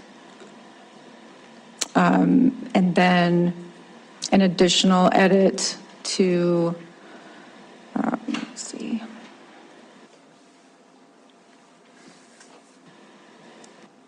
Gotta find it. Section 4, paragraph 2D4A. We had the incorrect title of the study there, so that's just been corrected to indicate the correct study. It's the naming rights analysis instead of, I think we had a master plan there instead, so that's just been corrected. Everything else that was edited substantively was pointed out in the memo, and we're just here to answer questions and let you all do what you want with those edits, if you want to accept them or reject them, but they're pointed out. There is the one that that Kevin mentioned that is actually still in there, but it's crossed out for you to see. I think you would have seen that in the packet. That was the one that referenced the meetings, right? Yeah, the city administrator holding the meetings. And since there is a public-facing website that would have updated information, we deleted that because we didn't think it was necessary, but if you would direct us how you want to either include that edit or reject it. And I don't know if Chris has anything else. So only piece I would add, please correct me if I'm wrong, is ultimately whether it's the motion that you make for the approval to include those two changes that Gina referenced in the emails with Tom, they were they were consistent and an improvement. Staff certainly agrees with that, so whether you want to make that a part of the motion to adopt or amend to add it, they were not in the packet material, so one of those two things will need to be pointed out in the motion tonight, and then we'll be good to go. Okay, thank you. So just to clarify, the staff recommendation is for approval of this resolution with the two added changes that were in blue, as well as the crossouts in subsection F that was in our packet. Gina, can you just remind us what we're doing here? So we're approving potentially a resolution that we could do tonight, and this is not an ordinance, so there's no second reading. So if it's approved tonight, it's done, unless we come back and make changes, which of course we could do relatively simply, I guess, if needed. Is that correct? Absolutely, Mayor. This resolution is, as you've seen through the staff memo, and the resolution itself explains the purpose of it, basically to memorialize this council's ideas and intentions with proceeding with, if the election is successful, if it's approved, to issue bonds, then this resolution is intended to direct future councils in how to schedule, budget, and manage the projects. And as you mentioned, it's a resolution, it's a policy statement essentially, so this council can come back and modify, make changes if it wishes, or a future council may do that as well. The resolution itself does specify the projects that council would like to see funded and scheduled and budgeted. I did point out in the memo, and we've already discussed this in previous meetings, that obviously the question that's posed to voters is not as limited as that, but obviously your resolution is intended to direct not only yourselves but future councils on those specific projects that were intended to be funded, and that was the reason for your calling a special election. Okay, thank you for that clarification. Councilmember Ripsis, you had your hand up? Thank you, Mayor. I guess I just want to get the conversation started here. So we'll start with the motion. I move to adopt the resolution approving Parks, Rec, and Trail Recreation Project Management as recommended and clarified by staff. Second by Councilmember Shaw. Okay, so we have a motion on the table. Did you want to speak to your motion or second before I turn it to Councilmember Purington? Yes, please, and thank you, Mayor. Council, first, I just wanted to start by saying thank you. Thank you to all of you for your feedback and working through this process. It's been a long road coming. Staff as well has been very helpful. I appreciate that, and lots of private partners and lots of people around the city have been involved in this. So as you can tell, it's a very long and somewhat detailed resolution. I think this is a good thing. We have a lot of moving parts in this potential project if the bonds are passed by the voters. And I think it's important for us to tell our constituents how we expect this to work and make some promises and then be held accountable to following through on those and delivering. So I appreciate the efforts that everybody's provided, the feedback, the discussion that we've had.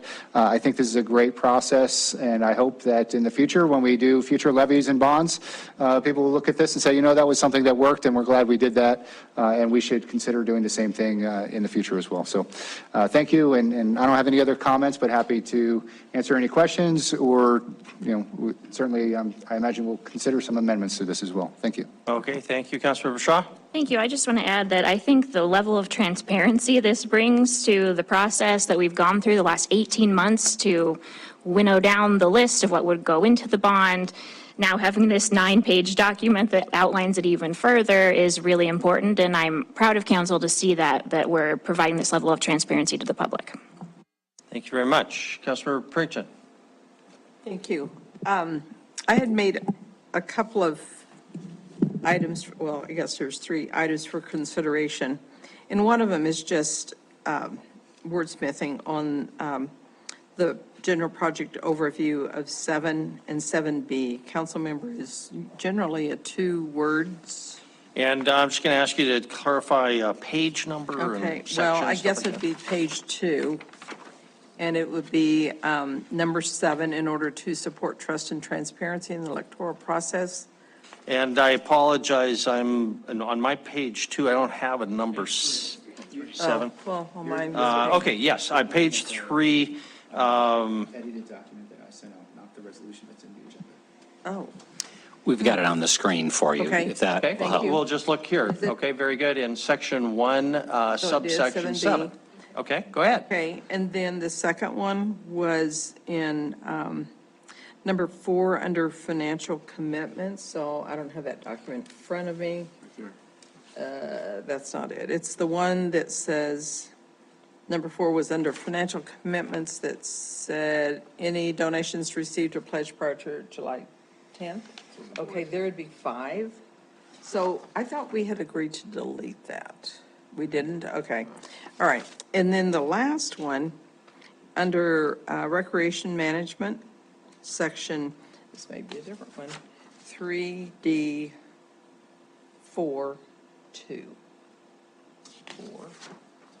And it was the one that had to do with residents paying the majority, large amounts for, let's see. Keep going,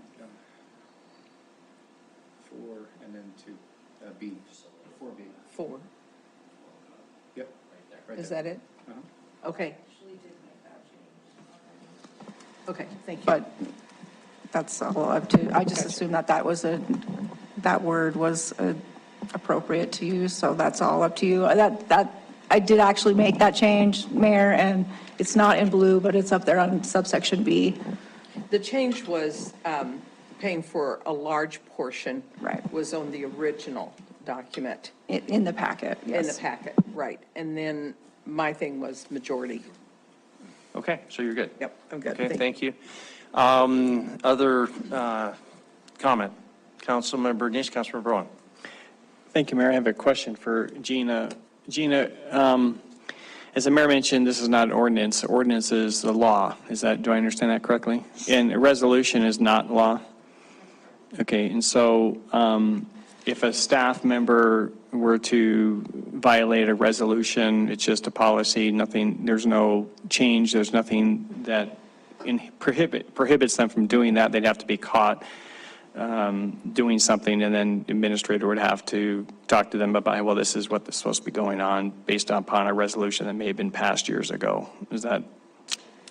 That would be fair. It would be more of a internal issue, whether that be a disciplinary issue or something else. Yeah. Okay, so if a resolution is not followed, really, there's no real penalty for it unless it's something that administration wants to take care of it. So and again, maybe there was an email going around about a resolution the council passed several years ago about an art board. Do you recall seeing that email? Yes. And so that resolution passed a committee of art, and then, of course, I don't know whatever happened, whether or not that art board disbanded and never happened or what, but again, it sounds to me like some art was approved by the Parks Board through a process that the Parks Department decided to follow, and I don't know if that ever got rectified, but that's the same thing. It really doesn't matter. It's not really such an issue of that resolution wasn't followed. The Parks Department can make that change, have the Parks Board approve that kind of thing and move forward with it without really having to have the city council, follow that, unless someone were to speak up, like this one resident happened to find some information to bring it to light. Is that correct? Well, I guess that's correct, but what I would say to that is when council passes a resolution with a policy statement, that's a mandate for city staff to follow. The public art ad hoc committee resolution that you're referencing, it was my understanding that simply the staff that's around right now was not aware of it. So it was not an intentional, it was not an intentional disregard for that policy, but. No, you're right. I agree. I don't think it was intentional, but I think it just, in other words, it wasn't followed. It was something that was done. And so resolutions don't have a whole lot of real meaning in that respect unless someone were to bring that to light of something. So that's all I wanted to clarify to make sure resolutions really don't have, they're not binding like law, like ordinances are. And they're really more of a nice way to say what we would like to see done, but they doesn't necessarily have to actually follow I that. would say that you're correct in that it's not law, but that a policy statement is that the staff is bound to follow those policy statements. So while it's not you're not breaking the law, it's not a violation of the law, it is a violation of policy, so. Okay, great, thank you very much, appreciate it. Thank you, Councilmember Broad.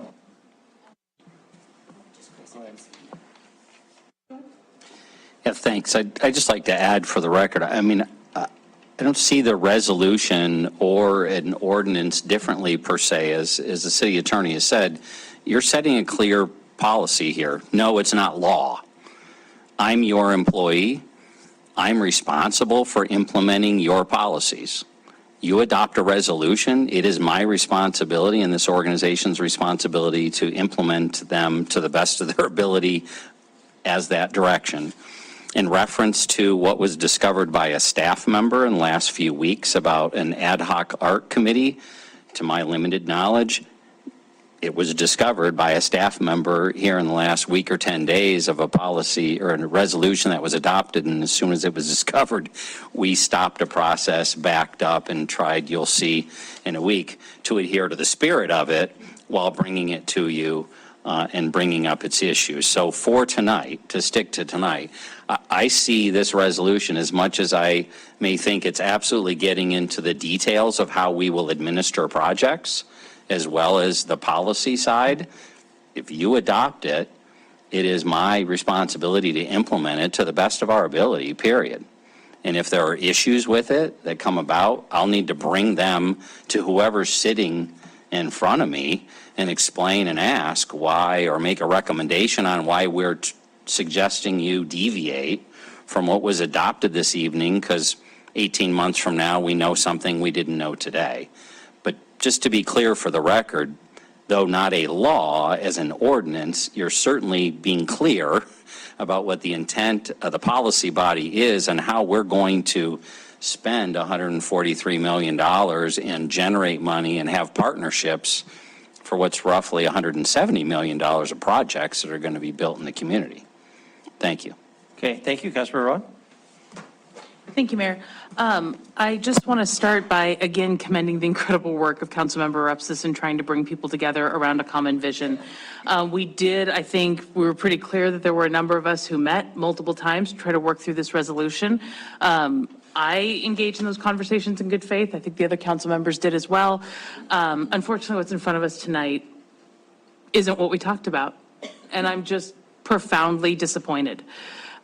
This resolution that's in front of us, I had hoped to see us prioritize the parks projects. That wasn't an area where we could reach an agreement, but I'm disappointed that it didn't happen. It fails to immediately repeal Park District 1, which we had discussed previously, and that language is not in here. It doesn't ensure any appropriate balance, in my opinion, of the messages in the educational efforts that we will use taxpayer dollars to engage in. But I think the worst for me, the part where I'm most disappointed, is that in an effort to do a resolution that is more transparent with the public, we've backed away from it. At least the staff proposal in front of us tonight backs away from that. And I'm really disappointed to see that, because I believed in those conversations. We are asking taxpayers to give us more than $200 million. That's a lot of money. And I don't think it's unreasonable that the city administrator should meet with 12 community stakeholders 4 times a year. The fact that that is perceived as burdensome, to me, sends a terrible message to taxpayers. We have a proposal here to have community-led project committees, but the staff recommendation is that we have fewer, not more public engagement, but fewer. 12 is not that many. That's not unmanageable. And the fact that we want fewer of them, that we want to, that the proposal is to duplicate those members so that power is further consolidated in the hands of just a few, and then we can't even get agreement on quarterly meetings, that's a step back in transparency. When we're asking for More than $200 million for a department that generally manages about $6 million. We should be going above and beyond, not just in how we administer these funds, but in how we talk to taxpayers about them. And that is not what's happening in what's proposed tonight. As Councilmember Neese mentioned, there isn't an enforcement mechanism here, right? The enforcement mechanism that's in front of us is the good faith of the city staff and the council members. And I feel like we fell short of that in this proposal that's in front of us. We had very good conversations, I believe, behind the scenes. Still areas where we disagreed, no doubt about it. But what's in front of us tonight is not what we talked about. And I'm really disappointed that the staff recommendations are coming back with less public communication, less public engagement, more consolidation of the people who are in a position to really affect outcomes. So I really think we fell short tonight, and I'm disappointed. Mayor, I call for the question. Okay, thank you. We need to proceed to a vote then on whether to have the vote, and I always forget, but I think it's 2/3, which would be 8. Correct, Gina? Yes. So the question before you, council, and it's not debatable, but we do have to have a second. Do we need a second? Gina, do we need a second? It doesn't matter. If we do, we've got it. Okay, Councilmember Purington. So it's just a vote on whether to proceed to an immediate vote. And are we prepared to vote on that? Gina, should we be waiting for anything? Were you curious about anything? You're just checking the 2/3? Okay. Okay. So just so we have an accurate number, if you're prepared to vote and favor that motion, please raise your hand. Voting in favor are Councilmembers Shaw, Gulick, Neese, Owen, Cole, Tariki, Tidswell, Purington, Boyette, and Rupsis. Voting in opposition, Councilmember Joy. Okay, it's close, but no, I think that one passed. So even this non-math major can say that we've got over 2/3 on that. So okay, we'll proceed to the vote. The vote is for approval of the resolution with those recommended changes from staff. If in favor of the motion, please say aye. Aye. If opposed, please say nay. Nay. Voting in opposition were council members Owen, Tidswell, Purington, and Neese. All other members of the city council voting in favor. So 4 in opposition, 7 in favor. Motion passes. And I think that concludes item number 4. So thank you very much. Council, Mike Pigg, do you want to have any public comment on anything not on the agenda tonight? Or Wyatt, you're behind Gina there. I don't think so. So, yeah. Ask a question. Sure, Councilmember Purington. Thank you. With the resolution having passed. Point of order. That's the resolution motion is we're on to something other. The resolution is, we've already passed that. Okay, then I grant you won't that. mention that name. So my question is to Chris. Does anybody besides, but you do want to go back to address the resolution, right? Not really. What I want to address is when will council know how much the city is planning on spending on the education piece? On the education piece. So, okay, let's wrap up this. We always kind of have a little in council initiatives. We'll call that council initiative. But let's make sure we don't have any public comment on non-agenda items. There's nobody here. There's no one online. So close the public comment period. Council initiatives. Councilmember Purington asked Chris when you will have some estimate of cost on the education component. That's not an initiative, and can just be a question to Chris after the meeting. Fine, and why don't you do it by email, because some of us would be curious. That'd be fine. Okay, are there any council initiatives? Councilmember Tariki. Yes, in the conversation went back and forth this afternoon about housing versus parking, it occurred to me that one of the things that I thought for a long time in the back of my head, I thought that we needed to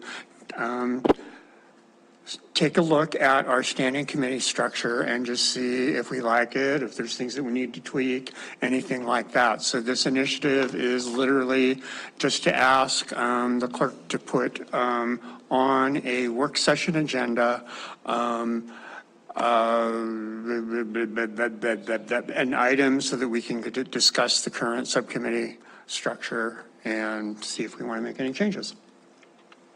So I'll put "I move" in the front of what I just said. Okay, motion made, seconded by Councilmember Shaw. You see the language of the motion at the bottom of the written document says, I move to ask City Clerk to paste an upcoming work session council agenda, an item for council to discuss / consider the current subcommittee structure, paren budget, legislature, local government, and operations. So that is the motion. Discussion on the motion. Councilmember Shaw, you can speak to your second. Thank you. Yes, I'd like Councilmember to Dees? speak to the second.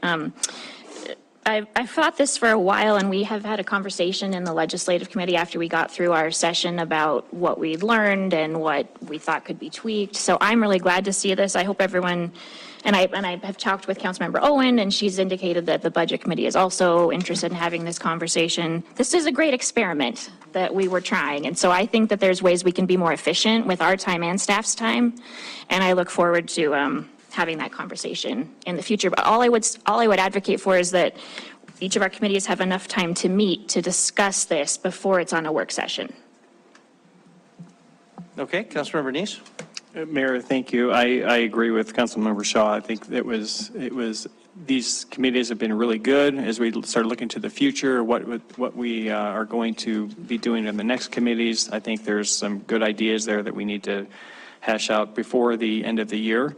And so it does need to be soon because, you know, there's going to be an election, a turnover, and so we're going to want to make sure this is probably done before you don't. I would think it would be done before the changes before the next council, so that with that new council coming in, it's ready to go. But if there's not time, maybe the new council can take it from there, and those who are on can manage it and take what's there. But I think it needs to be done as soon as it can, because there is going to change coming. And quick question about the initiative. Typically, I guess we're specifically asking the city clerk. I always thought our only employee is Chris, and so I think we would ask Chris. The initiative should state Chris to do this. Do I understand that correctly, or am I misinterpreting? I think that's a good point. I think what we're always doing is directing our one employee. Administrative, yeah. And then it's got to trickle down from Chris. Yeah. Just to follow those lines properly. Yeah, okay. That'd That's the only makes change sense I to would me. make to the I don't think Chris initiative then. objects to that these directions are to you, and then you assign staff as needed. So. All right, thank you. Okay, Councilmember Braun? Thank you, Mayor. I just wanted to quickly, scheduling issue, I hope that we're not the sticky wicket, but I just sent out an email saying the Budget Committee is probably not going to meet in September. So we won't probably meet until October, which would put us probably October 16th work session-ish in that time frame, if that's comfortable for everybody. I don't think the Budget Committee will meet before then to discuss this. So. Okay, thank you. Further discussion on this? I'll just make the comment. I'm going to vote against this, not on the merits, but on purely process. On the merits, I certainly recognize the value of this, and we need to consolidate that legislature and local government group in particular, I would recommend. But I'm going to play the role of Brent Cromley, who always voted against initiatives because they were never on the agenda. And they were just surprise. And I appreciate these things being put in writing. I think that's been a big improvement. I don't know exactly a better procedure, except probably to say, hey, in the future, I would ask the city administrator, who's in charge of the agenda, to put under council initiatives some just basic description so that it's part of our written agenda, and then we would have that vote. And again, initiatives in my mind aren't even necessary if there can be a conversation with the city administrator who's in control of the agenda and he's happy to put them on. And then there's simply no need, unless you really want to have a discussion like we're having now with a general discussion to maybe clarify the scope of it. So anyway, I just wanted to make that point in honor of Brent Cromley. So. Okay, further discussion on the initiative. We do have a motion before us. Okay, then we'll proceed to a vote. If in favor of the initiative, the motion that you heard, please say aye. Aye. If opposed, nay. Nay. I think voting in opposition, council members Neese, Cole, and Purington. Everybody else voting in favor. Motion passes. Okay, yes. Are there any other council initiatives? Seeing none, we're adjourned, and it's before 8 o'clock.